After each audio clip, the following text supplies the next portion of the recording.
ਵਾਹਿਗੁਰੂ ਜੀ ਕਾ ਖਾਲਸਾ ਵਾਹਿਗੁਰੂ ਜੀ ਕੀ ਫਤਿਹ। Punjabi audio book YouTube channel ਸੁਣ ਰਹੇ ਸਾਰੇ ਸਰੋਤਿਆਂ ਨੂੰ ਮੇਰੇ ਸੁਤੰਤਰ ਕੌਰ ਵੱਲੋਂ ਪਿਆਰ ਭਰੀ ਸਤਿ ਸ਼੍ਰੀ ਅਕਾਲ। ਅੱਜ ਅਸੀਂ ਭੂਰਿਆਂ ਵਾਲੇ ਰਾਜੇ ਕੀਤੇ ਕਿਤਾਬ ਦਾ ਅਗਲਾ ਭਾਗ ਪੜ੍ਹਨ ਜਾ ਰਹੇ ਹਾਂ। ਪੰਨਾ ਨੰਬਰ 77। ਸ਼ਾਹੀ ਲਸ਼ਕਰ ਦਾ ਲੋਹਗੜ੍ਹ ਤੇ ਹਮਲਾ ਤੇ ਬੰਦਾ ਸਿੰਘ ਬਹਾਦਰ ਦਾ ਹੱਥ ਨਾ ਆਉਣਾ। ਬਹਾਦਰ ਸ਼ਾਹ ਬੜੇ ਤਕੜੇ ਲਾਮ ਲਸ਼ਕਰ ਨਾਲ ਸਢੌਰੇ ਕੰਪੂ ਵਿੱਚ ਬੈਠੇ ਬੰਦਾ ਸਿੰਘ ਉੱਤੇ ਤੁਰੰਤ ਹਮਲੇ ਲਈ ਤਿਆਰੀਆਂ ਤੇ ਵਿਉਂਤਬੰਦੀ ਕਰ ਰਿਹਾ ਸੀ। ਹੋਰ ਸਮਾਂ ਗਵਾਏ ਤੋਂ ਬਿਨਾਂ ਉਹ ਬੰਦਾ ਸਿੰਘ ਦੇ ਸਿੰਘਾਂ ਤੇ ਟੁੱਟ ਪੈਣਾ ਚਾਹੁੰਦਾ ਸੀ ਅਤੇ ਸਭ ਨੂੰ ਫਨਾਹ ਦੇ ਘਾਟ ਉਤਾਰ ਦੇਣ ਲਈ ਉਤਾਵਲਾ ਸੀ। ਉਸਦੇ ਤੇ ਬੰਦਾ ਸਿੰਘ ਦੇ ਵਿਚਕਾਰ 27-28 ਕਿਲੋਮੀਟਰ ਦਾ ਫਾਸਲਾ ਸੀ। ਬੰਦਾ ਸਿੰਘ ਵੀ ਅਵੇਸਲਾ ਨਹੀਂ ਸੀ ਅਤੇ ਉਸਨੇ ਵੀ ਆਪਣੀ ਮੋਰਚਾਬੰਦੀ ਕੀਤੀ ਹੋਈ ਸੀ। ਸ਼ਾਹੀ ਟਿੱਡੀ ਦਲ ਦਾ ਉਸ ਤੇ ਜਾਂ ਸਿੰਘਾਂ ਦੇ ਮਨਾਂ ਤੇ ਕੋਈ ਅਸਰ ਨਹੀਂ ਸੀ। ਸਿਰਫ ਉਸ ਨੂੰ ਰਸਦ ਪਾਣੀ ਤੇ ਦਾਣੇ ਪੱਠੇ ਦੀ ਘਾਟ ਦੀ ਫਿਕਰ ਜ਼ਰੂਰ ਸੀ, ਜਿਸ ਦੀ ਅਗਵਾਈ ਹਿੰਦੁਸਤਾਨ ਦਾ ਬਾਦਸ਼ਾਹ ਆਪ ਕਰ ਰਿਹਾ ਹੈ। ਉਸ ਸ਼ਾਹੀ ਫੌਜ ਨਾਲ ਮੈਦਾਨ ਅੰਦਰ ਦੋ ਹੱਥ ਕਰਨ ਦੀ ਉਮੰਗ ਅਤੇ ਅਥਾਹ ਜੋਸ਼ ਖਾਲਸੇ ਦੇ ਸੀਨਿਆਂ ਅੰਦਰ ਸਮੁੰਦਰ ਵਾਂਗ ਉਬਲ ਉਛਲ ਰਿਹਾ ਸੀ। ਦੂਜੇ ਪਾਸੇ ਸ਼ਾਹੀ ਸੈਨਾ ਦੀ ਮਾਨਸਿਕ ਸਥਿਤੀ ਬੜੀ ਮੰਦੀ ਸੀ। ਕਾਫੀ ਖਾਨ ਲਿਖਦਾ ਹੈ ਕਿ ਸੈਨਾ ਇੱਕ ਵੱਡੋਂ ਬੰਦਾ ਸਿੰਘ ਅਤੇ ਸਿੱਖਾਂ ਵੱਲੋਂ ਬੜੀ ਭੈਭੀਤ ਸੀ ਅਤੇ ਸਾਰੇ ਲਸ਼ਕਰ ਵਿੱਚ ਖੌਫ ਹਰਾਸ ਛਾਇਆ ਹੋਇਆ ਸੀ। ਸਭ ਸਹਿਮੇ ਪਏ ਸਨ। ਇਰਵਿਨ ਦੱਸਦਾ, ਸੈਨਾ ਵਿੱਚ ਹਰ ਛੋਟੇ ਵੱਡੇ ਦੀ ਜ਼ੁਬਾਨ ਤੇ ਸੀ ਕਿ ਬੰਦਾ ਸਿੰਘ ਬੜਾ ਵੱਡਾ ਜਾਦੂਗਰ ਹੈ। ਉਸ ਜਾਦੂਗਰ ਨਾਲੋਂ ਵੀ ਕਿਤੇ ਵੱਡਾ, ਜਿਸ ਨੇ ਵਹਿੜਕੇ ਤੋਂ ਗੱਲਾਂ ਕਰਾ ਦਿੱਤੀਆਂ ਸਨ।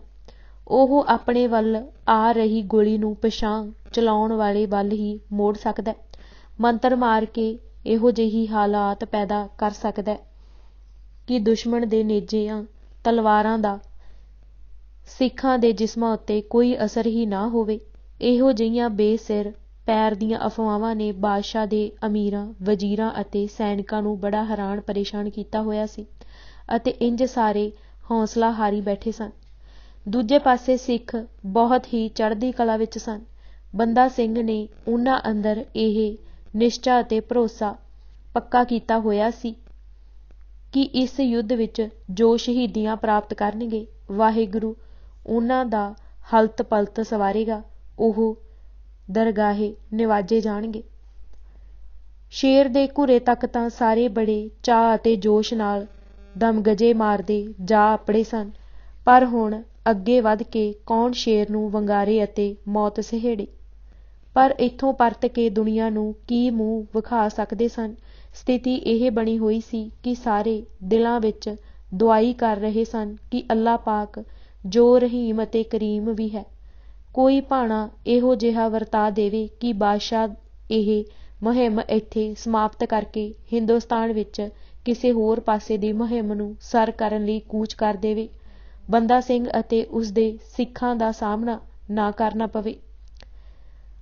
ਜੇ ਇਹ ਨਹੀਂ ਤਾਂ ਅੱਲਾ ਰਹੀਮ ਕਰੇ ਅਤੇ ਬੰਦਾ ਸਿੰਘ ਦੇ ਮਨ ਵਿੱਚ ਹੀ ਕੋਈ ਇਹੋ ਜਿਹਾ ਖਿਆਲ ਪਾ ਦੇਵੇ ਕਿ ਮੁਗਲਾਂ ਦੇ ਐਡੇ ਜਰਾਹ ਲਸ਼ਕਰ ਨੂੰ ਤੱਕ ਕੇ ਕਿਧਰੇ ਨਿਕਲ ਜਾਣ ਦਾ ਫੈਸਲਾ ਕਰ ਲਵੇ। ਉਸਦਾ ਕੀ ਮੁਕਾਬਲਾ ਹੈ ਐਡੇ ਵੱਡੇ ਦਲ ਨਾਲ। ਯਾ ਖੁਦਾ, ਪਾ ਦੇ ਇਹ ਨੇਕ ਸਲਾਹ ਕਾਫਰਾਂ ਦੇ ਦਿਲਾਂ ਵਿੱਚ। ਯਾ ਮੌਲਾ, ਕਰ ਰਹਿਮਤ ਆਪਣੇ ਮੋਮਨਾਂ ਤੇ। ਅਸੀਂ ਤਾਂ ਤੇਰੀ ਰਹਿਮਤ ਦਾ ਹੀ ਦਾਮਨ ਫੜੀ ਬੈਠੇ ਹਾਂ।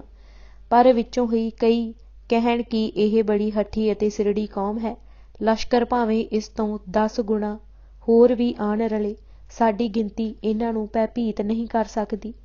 ਲੜੇ ਮਰੇ ਤੋਂ ਬਿਨਾਂ ਇਹ ਪਿੜ ਛੱਡ ਜਾਣ, ਇਹ ਤਾਂ ਇਹਨਾਂ ਦੇ ਖੂਨ ਵਿੱਚ ਹੀ ਨਹੀਂ ਹੈ। ਪੁਰਜਾ ਪੁਰਜਾ ਕੱਟ ਮਰਨਗੇ, ਮੈਦਾਨ ਵਿੱਚ ਰਣੋਂ ਹਿੱਲਣਗੇ ਨਹੀਂ।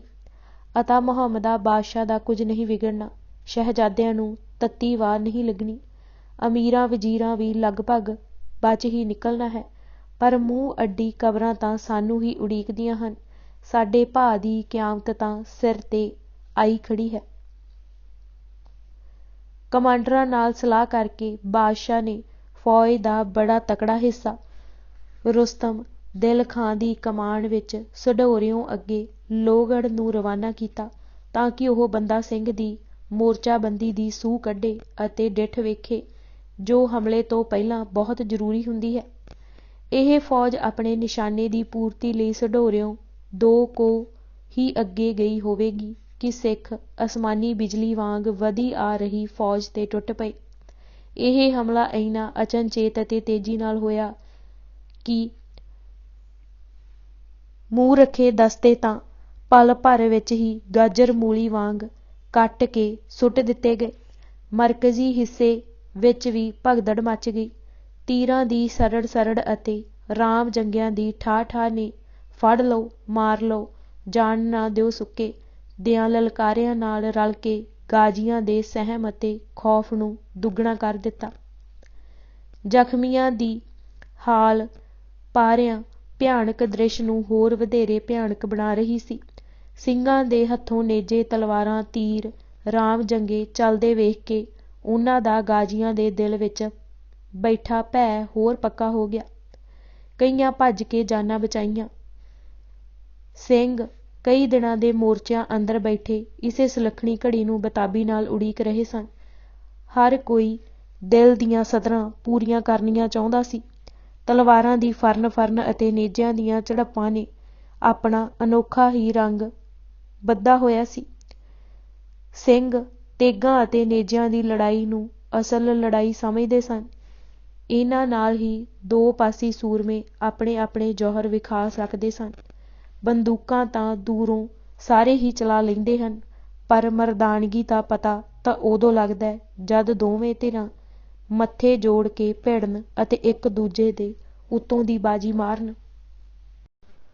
ਮੁਗਲ ਫੌਜ ਦਾ ਬਹੁਤ ਬੁਰਾ ਹਾਲ ਹੋ ਰਿਹਾ ਸੀ।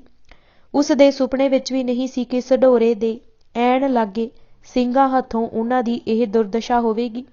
ਰੁਸਤਮ ਦਿਲ ਖਾਂ ਦੀ ਫੌਜ ਦੀ ਜੋ ਹਾਲਤ ਹੋ ਚੁੱਕੀ ਸੀ ਜਾਂ ਹੋ ਰਹੀ ਸੀ, ਉਸ ਬਾਰੇ ਕਾਫੀ ਖਾਂ ਜ਼ਿਕਰ ਕਰਦਾ ਹੈ। ਇਹ ਮੇਰੇ ਲਈ ਬਿਲਕੁਲ ਅਸੰਭਵ ਹੈ ਕਿ ਲੜਾਈ ਵਿੱਚ ਜੋ ਵਾਪਰਿਆ ਮੈਂ ਉਸ ਦਾ ਵਰਣਨ ਕਰ ਸਕਾਂ। ਫਕੀਰੀ ਭੇਸ ਵਾਲਿਆਂ ਸਿੱਖਾਂ ਨੇ ਸ਼ਾਹੀ ਫੌਜ ਦਾ ਤਰਾਹ ਕੱਢ ਸੁੱਟਿਆ ਸੀ। ਉਹ ਅਤਿਅੰਤ ਭੈਭੀਤ ਹੋ ਚੁੱਕੀ ਸੀ। ਹੁਣ ਤੱਕ ਜਿੰਨੀ ਗਿਣਤੀ ਵਿੱਚ ਸ਼ਾਹੀ ਸੈਨਾ ਮਰ ਚੁੱਕੀ ਸੀ ਅਤੇ ਜਿਸ ਤੇਜ਼ੀ ਨਾਲ ਪਲੋ ਪਲੀ ਸਿੱਖਾਂ ਹੱਥੋਂ ਮਰਦੀ ਜਾ ਰਹੀ ਸੀ ਅਤੇ ਮੁਰਦੇ ਤੇ ਮੁਰਦਾ ਇੰਜ ਚੜ੍ਹ ਰਿਹਾ ਸੀ ਕਿ ਪਲ ਕੁ ਲਈ ਤਾਂ ਇਵੇਂ ਦਿਸਿਆ ਕਿ ਫੌਜ ਫਨਾਹ ਹੋਈ ਕੀ ਹੋਈ। ਚੁਫੇਰੇ ਮੌਤ ਨੱਚ ਰਹੀ ਸੀ ਅਤੇ ਲਾਸ਼ਾਂ ਦੇ ਢੇਰ ਲੱਗ ਚੁੱਕੇ ਸਨ। ਫਿਰੋਜ਼ ਖਾਂ ਮੇਵਾਤੀ ਦਾ ਭਤੀਜਾ ਮਾਰਿਆ ਗਿਆ ਅਤੇ ਉਸ ਦਾ ਪੁੱਤਰ ਘਾਇਲ ਹੋ ਚੁੱਕਾ ਸੀ। Note number 1। ਸਿੰਘਾਂ ਦੇ ਭੇਸ ਬਾਰੇ ਸਮਕਾਲੀ ਮੁਸਲਮਾਨ ਇਤਿਹਾਸਕਾਰ ਅਤੇ ਸਧਾਰਨ ਲਿਖਾਰੀਆਂ ਨੇ ਉਹਨਾਂ ਨੂੰ ਫਕੀਰੀ ਲਿਬਾਸ ਭੇਸ ਵਾਲੇ ਲਿਖਿਆ ਹੈ। ਇਹ ਲਿਖਾਰੀ ਵੀ ਆਪਣੀ ਥਾਂ ਸੱਚੇ ਸਨ। ਫਕੀਰ ਦੇ ਜਿਸਮ ਤੇ ਪੂਰਾ ਕੱਪੜਾ ਨਹੀਂ ਹੁੰਦਾ। ਪੂਰਾ ਕੱਪੜਾ ਉਸ ਜਿਸਮ ਨੂੰ ਢਕਣ ਜੋਗਾ ਕਿੱਥੋਂ, ਜਿਸ ਨੂੰ ਖਾਣ ਲਈ ਪੂਰੀ ਖੁਰਾਕ ਵੀ ਨਾ ਮਿਲੇ। ਇਹ ਫਕੀਰ ਮਸਕੀਨ ਵਿਚਾਰੇ ਅੱਧ ਨੰਗੇ ਹੀ ਵਿਚਰਦੇ ਹਨ। ਰਾਠ ਸਿੰਘਾਂ ਨੂੰ ਜੋ ਸਰਕਾਰ ਦੇ ਜ਼ੁਲਮ ਜ਼ਬਰ ਅਤੇ ਬੇਇਨਸਾਫੀ ਵਿਰੁੱਧ ਜੂਝਦੇ ਸਨ, ਘਰ ਘਾਟ ਛੱਡਣੇ ਪੈਂਦੇ ਸਨ। ਜੀਵਨ ਦੇ ਸੁੱਖ ਇਹਨਾਂ ਨੂੰ ਕਿੱਥੋਂ। ਜਿੱਥੇ ਸਮੇਂ ਦੇ ਬਾਦਸ਼ਾਹ ਨੇ ਇਹਨਾਂ ਦੀ ਮੁਕੰਮਲ ਤਬਾਹੀ ਲਈ ਕਤਲਾਮ ਦੇ ਸਦੀਵੀ ਹੁਕਮ ਚਾੜ ਛੱਡੇ ਹੋਣ, ਉਹਨਾਂ ਲਈ ਪੂਰੇ ਕੱਪੜੇ ਹਾਸਿਲ ਕਰ ਲੈਣਾ ਬੜੀ ਦੂਰ ਦੀ ਗੱਲ ਸੀ। ਉਸ ਵੇਲੇ ਇੱਕ ਰਾਠ ਸਿੰਘ ਦਾ ਆਮ ਕਰਕੇ ਇਹ ਲਿਬਾਸ ਸੀ। ਸਿਰ ਤੇ ਦੁਮਾਲਾ, ਪਿੰਡੇ ਤੇ ਭੂਰੇ ਦੀ ਗਿਲਤੀ, ਤੇੜ ਕਸ਼ਹਿਰਾ ਅਤੇ ਇੱਕ ਕਸ਼ਹਿਰਾ ਕਮਰ ਕੱਸੇ, ਇੱਕ ਚਾਦਰ ਦਾ ਤਕੜਾ ਪਰਨਾ ਸਾਫਾ ਵੀ ਕਮਰ ਦੁਆਲੇ। ਸਿੰਘ ਨੂੰ ਜੇ ਘੋੜਾ ਨਸੀਬ ਹੈ ਤਾਂ ਇੱਕ ਭੂਰਾ ਘੋੜੇ ਲਈ। ਹਾਂ, ਹਥਿਆਰ, ਤੇਗ, ਢਾਲ, ਪੇਸ਼ਕਬਜ਼, ਨੇਜਾ ਆਦਿ ਸਰੀਰ ਤੇ ਭੂਸ਼ਣਾਂ ਵਾਂਗ ਸਜਾਏ ਹੁੰਦੇ ਸਨ। ਸ਼ਾਹੀ ਫੌਜ ਅਤੇ ਹੋਰ ਅਮੀਰ ਵਜ਼ੀਰ ਜਿਨ੍ਹਾਂ ਪਾਸ ਜ਼ਿੰਦਗੀ ਦੇ ਸਭ ਸੁੱਖ ਚੈਨ ਅਤੇ ਕੱਪੜੇ ਲੱਤੇ ਦੀ ਕੋਈ ਕਮੀ ਨਹੀਂ ਸੀ ਹੁੰਦੀ, ਇਹਨਾਂ ਦੀ ਨਿਗਾਹ ਵਿੱਚ ਇੱਕ ਭੂਰੀ ਅਤੇ ਕਸ਼ਹਿਰੇ ਵਾਲਾ ਸਿੰਘ ਫਕੀਰ ਹੀ ਨਜ਼ਰ ਆਉਂਦਾ ਸੀ। ਹਾਂ, ਸਿੰਘ ਸਰਦਾਰਾਂ ਪਾਸ ਜਿਹੜੇ ਜਥੇਦਾਰ ਸਨ ਜਾਂ ਕੋਈ ਪਦਵੀ ਰੱਖਦੇ ਸਨ, ਉਹਨਾਂ ਪਾਸ ਕੱਪੜੇ ਹੁੰਦੇ ਸਨ। ਮੰਨ ਲਓ ਸੈਂਕੜੇ ਹਜ਼ਾਰਾਂ ਵਿੱਚੋਂ 1-2 ਪਾਸ। ਇਹੋ ਕਾਰਨ ਹੈ ਕਿ ਕਾਫੀ ਖਾਨ ਨੂੰ ਆਮ ਸਿੱਖ ਫਕੀਰ ਹੀ ਨਜ਼ਰ ਆਉਂਦਾ ਹੈ ਅਤੇ ਉਹਨਾਂ ਦੇ ਲਿਬਾਸ ਨੂੰ ਉਹ ਫਕੀਰੀ ਭੇਸ ਸਮਝਦਾ। ਨੰਬਰ 2, ਜਿਸ ਲਿਖਾਰੀ ਦਾ ਉਲਾਰ ਕਿਸੇ ਪਾਸੇ ਹੈ ਉਹ ਨਿਰਪੱਖ ਹੋਣ ਦੀ ਸਮਰੱਥਾ ਨਹੀਂ ਰੱਖਦਾ। ਉਹ ਆਪਣੇ ਜ਼ਮੀਰ ਨੂੰ ਪੈਰਾਂ ਥੱਲੇ ਮਸਲ ਕੇ ਸੱਚਾਈ ਤੋਂ ਕਤਰਾਉਂਦਾ ਹੈ।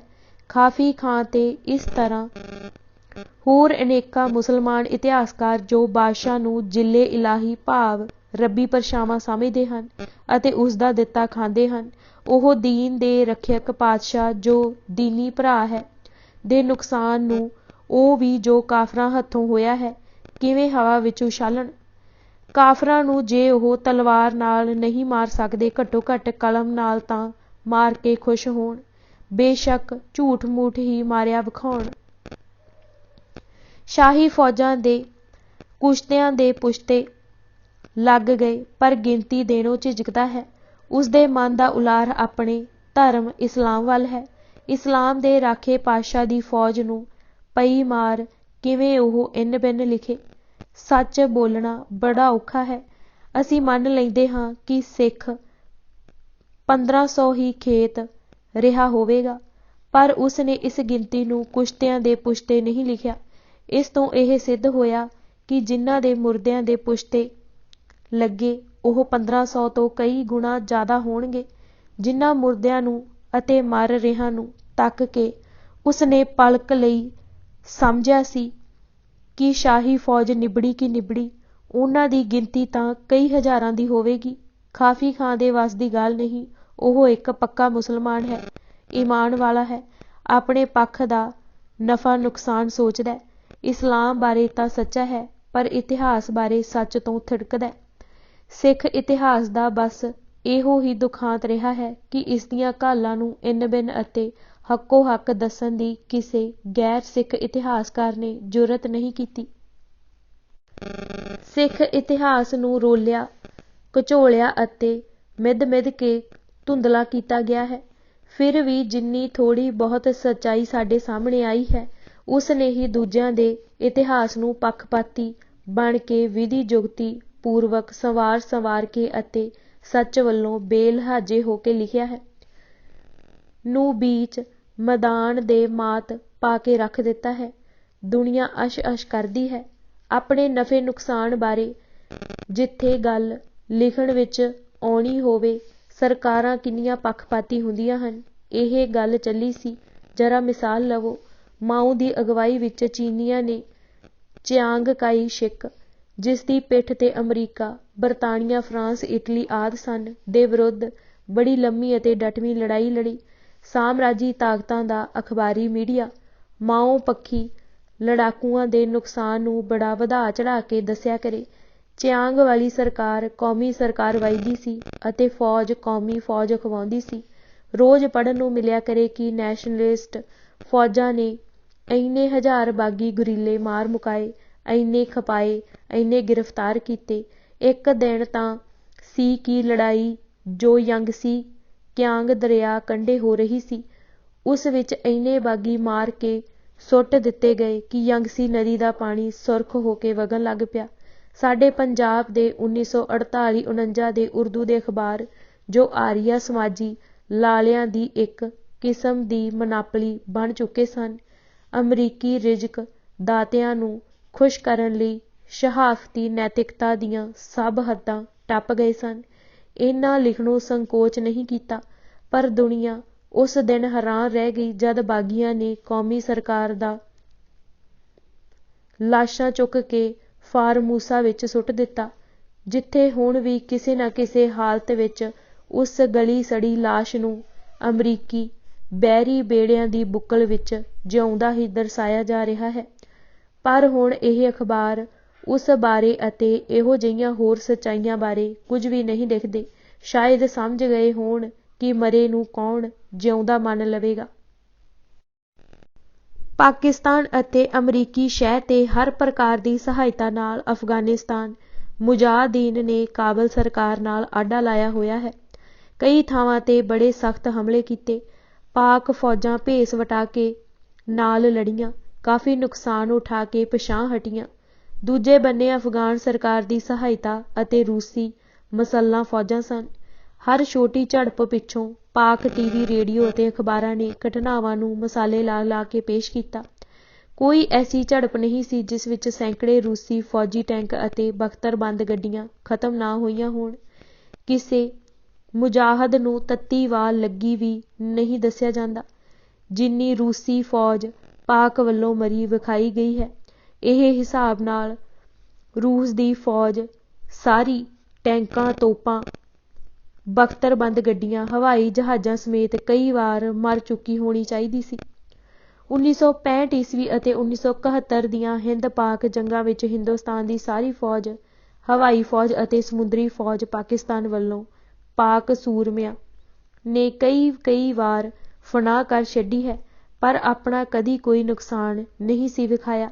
1965 ਈਸਵੀ ਵਿੱਚ ਹਮ ਜਬ ਚਾਹੇਂਗੇ ਟਹਿਲਤੇ ਟਹਿਲਤੇ ਦਿੱਲੀ ਆ ਜਾਏਂਗੇ ਕਹਿਣ ਵਾਲਾ ਖੁਦ ਸਾਖਰਤਾ ਫੀਲਡ ਮਾਰਸ਼ਲ 500 ਤੋਂ ਉੱਤੇ ਪਿੰਡ ਅਤੇ ਚੌਂਕੀਆਂ ਕਸ਼ਮੀਰ ਵਿੱਚ ਖੁਹਾ ਕੇ ਅਤੇ ਕਾਫੀ ਜਾਨੀ ਮਾਲੀ ਨੁਕਸਾਨ ਕਰਵਾ ਕੇ ਬੜੀ ਕਾਮਯਾਬੀ ਨਾਲ ਹਾਰ ਕੇ ਗੋਡਿਆਂ ਪਰਨੇ ਹੋ ਕੇ ਸੁਲ੍ਹਾ ਅਮਨ ਦੇ ਫਾਇਦੇ ਭਾਰਤ ਨਾਲ ਸਾਂਝੇ ਕਰ ਰਿਹਾ ਸੀ।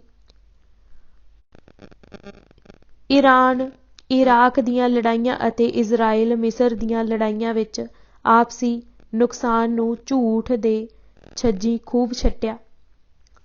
ਲੋਹਗੜ੍ਹ ਦੀ ਲੜਾਈ ਵੇਲੇ ਵੀ ਇਨਸਾਨੀ ਫਿਤਰਤ ਇੰਜ ਹੀ ਕੰਮ ਕਰ ਰਹੀ ਸੀ। ਸਿੱਖਾਂ ਦਾ ਨੁਕਸਾਨ ਵੀ ਲੜਾਈ ਵਿੱਚ ਹੋਇਆ। 1500 ਸਿੱਖ ਮੈਦਾਨ ਵਿੱਚ ਰਹੇ, 2 ਵੱਡੇ ਸਰਦਾਰ ਮਾਰੇ ਗਏ। ਦੂਜੇ ਪਾਸੇ ਜਾਨੀ ਨੁਕਸਾਨ ਦੀ ਗਿਣਤੀ ਦੇਣੋਂ ਕਾਫੀ ਖਾਂ ਨੇ ਸੰਕੋਚ ਕੀਤਾ ਹੈ, ਪਰ ਫਿਰ ਵੀ ਉਸ ਦੇ ਸ਼ਬਦਾਂ ਤੋਂ ਬਹੁਤ ਕੁਝ ਮਾਲੂਮ ਹੁੰਦਾ ਹੈ। ਸਰਕਾਰਾਂ ਆਪਣਾ ਨੁਕਸਾਨ ਹੋਇਆ ਨਹੀਂ ਦੱਸ ਸਕਦੀਆਂ। ਹਮੇਸ਼ਾ ਦੁਸ਼ਮਣ ਦਾ ਨੁਕਸਾਨ ਬਹੁਤ ਵਧਾ ਚੜ੍ਹਾ ਕੇ ਦੱਸਿਆ ਜਾਂਦਾ ਹੈ। ਆਪਣੇ ਅਸਲ ਨੁਕਸਾਨ ਦਾ ਵੇਰਵਾ ਦਿੰਦਿਆਂ ਹੀਣਤਾ ਆਉਂਦੀ ਹੈ। ਰਿਆਇਆ ਦੀਆਂ ਅੱਖਾਂ ਵਿੱਚ ਜਾਹੋ ਜਲਾਲ ਫਿੱਕਾ ਪੈਂਦਾ ਹੈ, ਰੌਹਬ ਅਤੇ ਦਬਾਅ ਘਟਦਾ ਹੈ। ਦੁਸ਼ਮਣ ਦੇ ਨੁਕਸਾਨ ਨੂੰ ਕਈ ਗੁਣਾ ਦੱਸਿਆ ਉਤਲੀਆਂ ਸਾਰੀਆਂ ਚੀਜ਼ਾਂ ਵੱਧਦੀਆਂ ਹਨ। ਲੋਕਾਂ ਕੋਲ ਇੰਨੇ ਵਸੀਲੇ ਕਿੱਥੋਂ ਕਿ ਹਕੀਕਤ ਨੂੰ ਜਾ ਕੇ ਵੇਖ ਸਕਣ ਜਾਂ ਪਿੱਛੋਂ ਉਸਦੀ ਘੋਖ ਪੜਤਾਲ ਕਰ ਸਕਣ, ਪਰ ਫਿਰ ਵੀ ਸਮਾਂ ਪਾ ਕੇ ਸੱਚਾਈ ਲੇਪਾ ਪੋਚੀ ਦੇ ਪਾਏ ਪਰਦੇ ਪਾੜ ਕੇ ਬਾਹਰ ਆ ਜਾਂਦੀ ਹੈ। ਜੋ ਕਸਰ ਰਹਿ ਜਾਵੇ ਨਿਰਪੱਖ ਅਤੇ ਚਤੁਰ ਇਤਿਹਾਸਕਾਰ ਘੋਖ ਕੇ ਕੱਢ ਲੈਂਦੇ ਹਨ। ਅੰਤ ਅਗਲਿਆਂ ਪਤਾ ਲਾ ਹੀ ਲਿਆ ਕਿ ਫੌਜਦਾਰ ਵੀ ਮਾਰੇ ਗਏ ਸਨ। ਦਸੰਬਰ ਦਾ ਮਹੀਨਾ ਸੀ। 4 ਦਿਨ ਖੂਬ ਬਾਰਿਸ਼ ਹੋਈ। ਪਹਾੜ ਦਾ ਲਾਗਾ ਬਹੁਤ ਠੰਡਾ ਸੀ। ਹਜ਼ਾਰਾਂ ਸੈਨਿਕ ਬਿਮਾਰ ਪੈ ਗਏ। ਬੇਸ਼ੁਮਾਰ ਘੋੜੇ, ਖੱਚਰਾਂ ਅਤੇ ਊਠ ਮਾਰੇ ਗਏ। ਥਾਂ ਥਾਂ ਪਈਆਂ ਲਾਸ਼ਾਂ ਗਲ ਸੜ ਰਹੀਆਂ ਸਨ। ਇੰਨੀ ਬਦਬੂ ਫੈਲ ਗਈ ਕਿ ਨੱਕ ਨਾ ਦਿੱਤਾ ਜਾਵੇ। ਬੰਦਿਆਂ ਦਾ ਇੱਥੇ ਟਿਕੇ ਰਹਿਣਾ ਬਹੁਤ ਔਖਾ ਸੀ। ਇਸ ਮੁਸੀਬਤ ਦੇ ਮੂੰਹ ਆਈਆਂ ਸ਼ਾਹੀ ਫੌਜਾਂ ਬਿਲਬਲਾ ਉੱਠੀਆਂ। ਇਹ ਨਰਕ ਵਰਗੀ ਮੁਸੀਬਤ ਭੋਗਦੀ ਹੋਈ ਸੈਨਾ ਕਹਿੰਦੀ ਸੀ ਕਿ ਇਹ ਅਜ਼ਾਬ ਬੰਦਾ ਸਿੰਘ ਨੇ ਹੀ ਆਪਣੀ ਸ਼ਕਤੀ ਅਤੇ ਕਰਾਮਾਤ ਨਾਲ ਸਾਡੇ ਸਿਰ ਸੁੱਟਿਆ ਹੈ। ਰੁਸਤਮ ਦਿਲ ਖਾਂ ਪਹਿਲੇ ਦਿਨ ਬੜੀ ਮੁਸ਼ਕਿਲ ਨਾਲ ਪਈ ਭਗਦੜ ਨੂੰ ਸੰਭਾਲ ਸਕਿਆ। ਇਹ ਰਾਤ ਮੁਗਲਾਂ ਨੇ ਅੱਗ ਬਾਲ ਕੇ ਕੱਟੀ ਅਤੇ ਉੱਚੀ ਉੱਚੀ ਇੱਕ ਦੂਜੇ ਨੂੰ ਕੂਕਾਂ ਮਾਰਦੇ ਰਹੇ, ਜਿਸ ਨਾਲ ਆਪਸੀ ਦਿਲਾਂ ਨੂੰ ਢਾਰਸ ਮਿਲਦੀ ਰਹੀ। ਅਤੇ ਜੇ ਸਿੱਖ ਰਾਤ ਨੂੰ ਸ਼ਬ ਖੂਨ ਮਾਰਨ ਤਾਂ ਭਗਦੜ ਨਾ ਮੱਚੇ। ਜੰਗ ਸਮੇਂ ਅੱਲਾ ਮੀਆਂ ਆਪਣੇ ਮੋਮਨਾਂ ਦੀ ਕਿਵੇਂ ਗੈਬੀ ਤੌਰ ਤੇ ਫਰਿਸ਼ਤਿਆਂ ਰਾਹੀਂ ਸਹਾਇਤਾ ਕਰਦਾ ਹੈ, ਦੇ ਲਾਰੇ ਲਾ ਲਾ ਗਾਜ਼ੀਆਂ ਦੇ ਦਿਲ ਵਧਾਉਣ ਲਈ ਮੋਮਣੇ ਵੀ ਹਨੇਰੇ ਵਿੱਚ ਅੱਗੇ ਨਾ ਆਏ। ਹਰ ਕੋਈ ਇਹੋ ਸਮਝਦਾ ਸੀ ਕਿ ਹਨੇਰੇ ਦਾ ਲਾਭ ਲੈ ਕੇ ਨਜ਼ਦੀਕ ਢੁਕੇ ਸਿੱਖ ਦੀ ਗੋਲੀ ਜਾਂ ਨੇਜਾ ਮੇਰੀ ਹਿੱਕ ਵਿੱਚ ਆਇਆ ਕੀ ਆਇਆ। ਮਾੜੀ ਜਿਹੀ ਸਰਸਰਾਹਟ ਨੇ ਕਈਆਂ ਦੇ ਦਿਲ ਕੱਢ ਛੱਡੇ। ਰਾਤ ਭਰ ਕਿਸੇ ਨੇ ਅੱਖਾਂ ਨਾ ਝਮਕੀਆਂ। ਰੁਸਤਮ ਦਿਲ ਖਾਂ ਦੀ ਸਹਾਇਤਾ ਲਈ ਬਾਦਸ਼ਾਹ ਨੇ ਇੱਕ ਹੋਰ ਤਕੜੀ ਫੌਜ ਆਪਣੇ ਪੁੱਤ ਸ਼ਹਿਜ਼ਾਦਾ ਰਫੀ ਉਸ਼ਾਨ ਦੀ ਸਰਦਾਰੀ ਵਿੱਚ ਰਵਾਨਾ ਕੀਤੀ। ਤਜ਼ਕਰਾ ਉਲ ਸੁਲਾਤੀਨ ਚੁਗਤੀਆ ਦਾ ਕਰਤਾ ਕਾਮਵਾਰ ਖਾਂ, ਜੋ ਇੱਕ ਫੌਜੀ ਟੁਕੜੀ ਵਿੱਚ ਸ਼ਾਮਿਲ ਸੀ, ਅੱਖੀਂ ਡਿੱਠਾ ਹਾਲ ਇਸ ਪ੍ਰਕਾਰ ਲਿਖਦਾ ਹੈ। ਇਹ ਨਾਚੀਜ਼ ਬੰਦਾ ਉਸ ਸਮੇਂ ਸ਼ਹਿਜ਼ਾਦਾ ਰਫੀ ਉਸ਼ਾਨ ਦੀ ਫੌਜ ਵਿੱਚ ਸ਼ਾਮਿਲ ਸੀ ਅਤੇ ਮੈਂ ਆਪਣੀ ਅੱਖੀਂ ਤੱਕਿਆ ਸੀ ਕਿ ਕਿਵੇਂ ਇੱਕ ਮਰਦੂਦ ਸਿੱਖ ਆਪਣੇ ਮੋਰਚੇ 'ਚੋਂ ਬਾਹਰ ਨਿਕਲ ਆਇਆ ਅਤੇ ਸ਼ਾਹੀ ਫੌਜ ਨੂੰ ਵਗਾਰਨ ਲੱਗ ਪਿਆ। ਬੜੀ ਸਖਤ ਦੁਵੱਲੀ ਤਲਵਾਰ ਚੱਲੀ। ਬੜਾ ਵੱਡਾ ਮਾਰਕਾ ਪੇਸ਼ ਆਇਆ। ਸਿੱਖ ਜੀ ਤੋੜ ਕੇ ਲੜਿਆ ਅਤੇ ਗਾਜ਼ੀਆਂ ਦੀਆਂ ਤਲਵਾਰਾਂ ਕੱਟ ਕੇ ਧਰ ਦਿੱਤਾ। ਬਾਦਸ਼ਾਹ ਆਪਣੀ ਫੌਜ ਦੀ ਨਿੱਕੀ ਜਿਹੀ ਜਿੱਤ ਸੁਣ ਕੇ ਬੜਾ ਹੀ ਪ੍ਰਸੰਨ ਹੋਇਆ। ਰੁਸਤਮ ਦਿਲ ਖਾਂ ਨੂੰ 4 ਹਜ਼ਾਰੀ ਦਾ ਮਨਸਬ ਬਖਸ਼ਿਆ ਅਤੇ 3000 ਸਵਾਰ ਉਸਦੇ ਅਧੀਨ ਕੀਤੇ ਗਏ। ਇਸ ਦੇ ਨਾਲ ਹੀ ਉਸ ਨੂੰ ਗਾਜ਼ੀ ਖਾਂ ਰੁਸਤਮ-ਏ-ਜੰਗ ਦਾ ਖਿਤਾਬ ਬਖਸ਼ਿਆ ਗਿਆ। ਰੁਸਤਮ ਦਿਲ ਖਾਂ ਦਾ ਕੁਝ ਹੌਸਲਾ ਵਧਿਆ। ਨਾਲ ਸੱਜਰ ਸ਼ਾਹ ਫੌਜ ਦਾ ਤਕੜਾ ਹਿੱਸਾ ਸੀ। ਹੋਰ ਅੱਗੇ ਵਧਣ ਦਾ ਹੁਕਮ ਹੋਇਆ। ਰੁਸਤਮ ਦਿਲ ਖਾਂ ਹੁਣ ਬੜੀ ਇਤਿਹਾਤ ਨਾਲ 2 ਕੁ ਕੋਹ ਅੱਗੇ ਵਧਿਆ ਅਤੇ ਫਿਰ ਸੋਮ ਨਦੀ ਦੇ ਕੰਢੇ ਤੱਕ ਜਾ ਅੱਪੜਿਆ। ਇਸ ਕੰਢੇ ਤੋਂ ਲੋਹਗੜ੍ਹ ਦਾ ਕਿਲ੍ਹਾ ਸਾਫ਼ ਦਿਖਾਈ ਦਿੰਦਾ ਸੀ। ਇਹ ਕਿਲ੍ਹਾ ਕੋਈ ਬਹੁਤ ਵੱਡੀ ਇਮਾਰਤ ਨਹੀਂ ਸੀ, ਪਹਾੜ ਦੀ ਇੱਕ ਚੋਟੀ 'ਤੇ ਬਣਿਆ ਹੋਇਆ ਸੀ।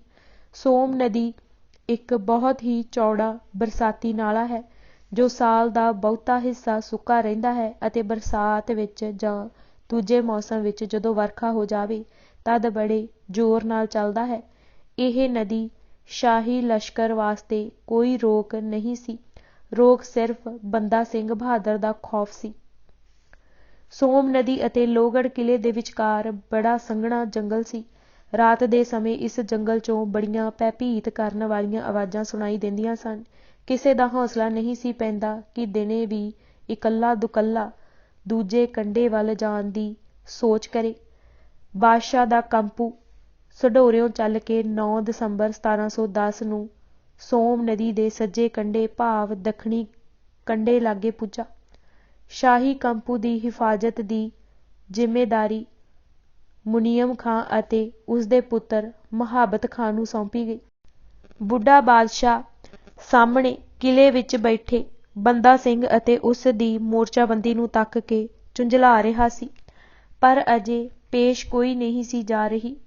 ਅਗਲੇ ਦਿਨ 10 ਦਸੰਬਰ ਨੂੰ ਬਾਦਸ਼ਾਹ ਦੇ ਹੁਕਮ ਨਾਲ 60,000 ਚੋਣਵੀਂ ਜਰਾਰ ਫੌਜ ਸਫਬੰਦੀ ਦੀ ਤਰਤੀਬ ਵਿੱਚ ਮੁਖਲਿਸਗੜ੍ਹ ਨੂੰ ਚੁਫੇਰਿਓਂ ਘੇਰਨ ਲਈ ਅੱਗੇ ਵਧੀ।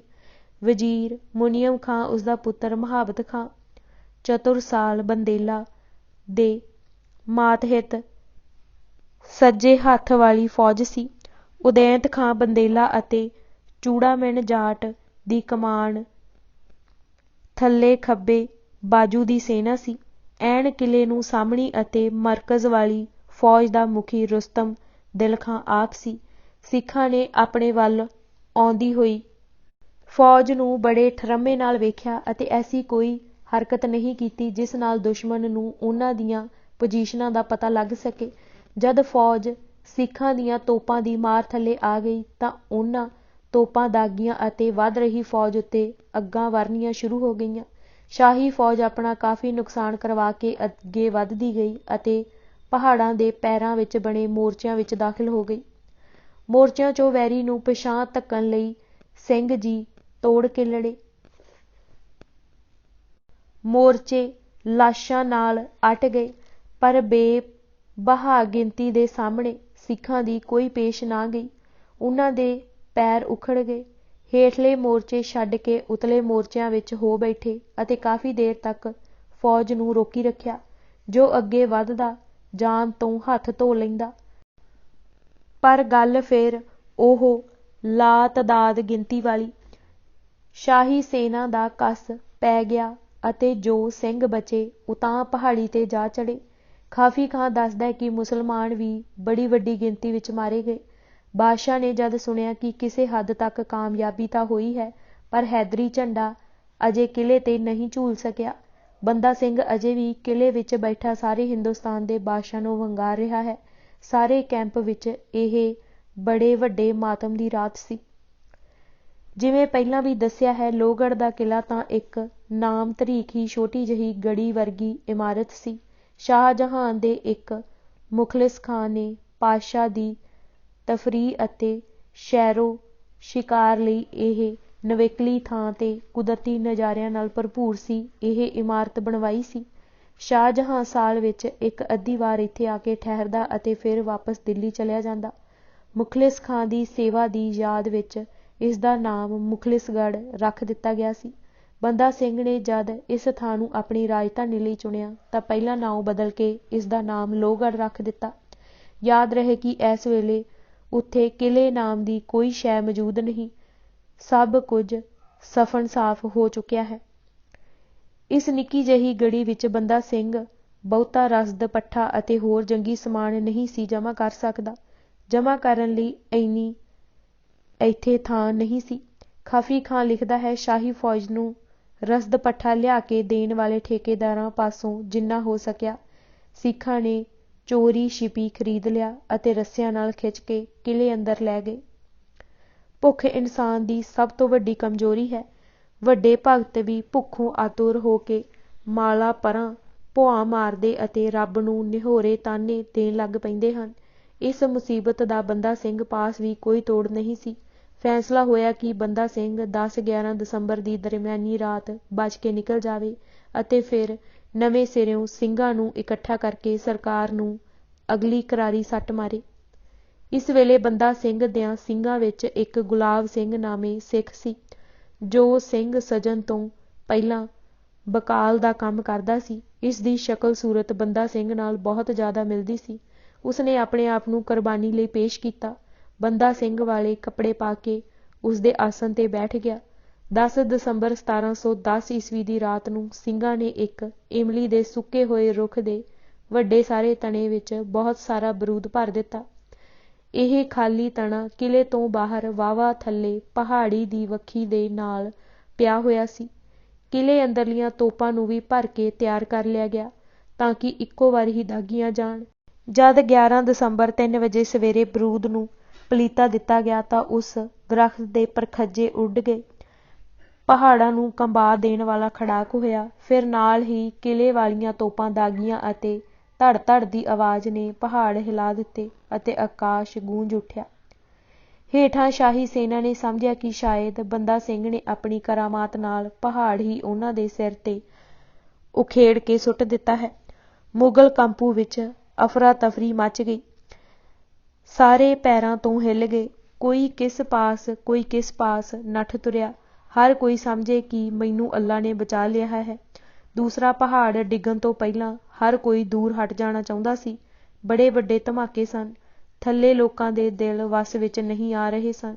ਇਸ ਭਗਦੜ ਅਤੇ ਪਰੇਸ਼ਾਨੀ ਦਾ ਫਾਇਦਾ ਉਠਾ ਕੇ ਬੰਦਾ ਸਿੰਘ ਆਪਣੇ ਕੁਝ ਸਾਥੀਆਂ ਨਾਲ ਨਾਹਰ ਦੀਆਂ ਪਹਾੜੀਆਂ ਵਿੱਚ ਗਾਇਬ ਹੋ ਗਿਆ ਸੀ।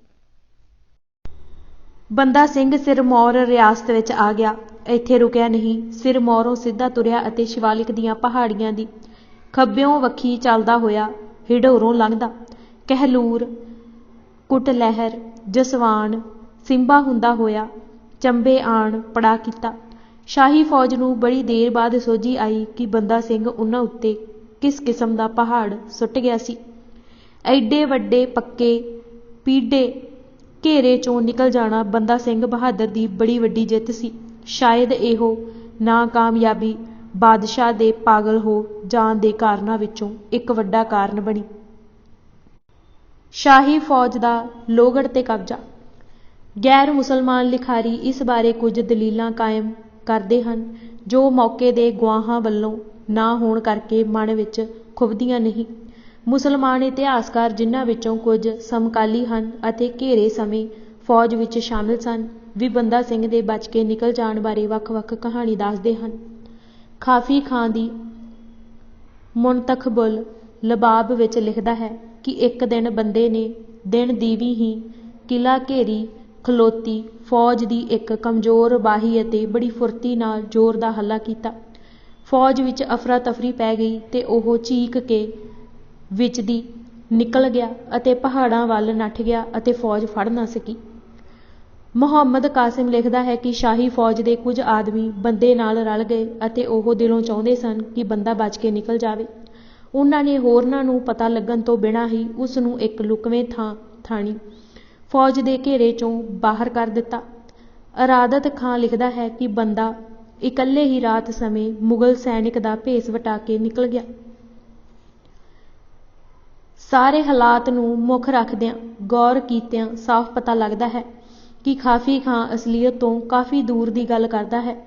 ਬੰਦਾ ਸਿੰਘ ਦੇ ਭੱਜ ਕੇ ਨਿਕਲ ਜਾਣ ਦੀ ਸਹੀ ਸਾਖੀ ਉਹ ਜਾਪਦੀ ਹੈ ਜੋ ਮੁਹੰਮਦ ਕਾਸਿਮ ਨੇ ਦੱਸੀ ਹੈ।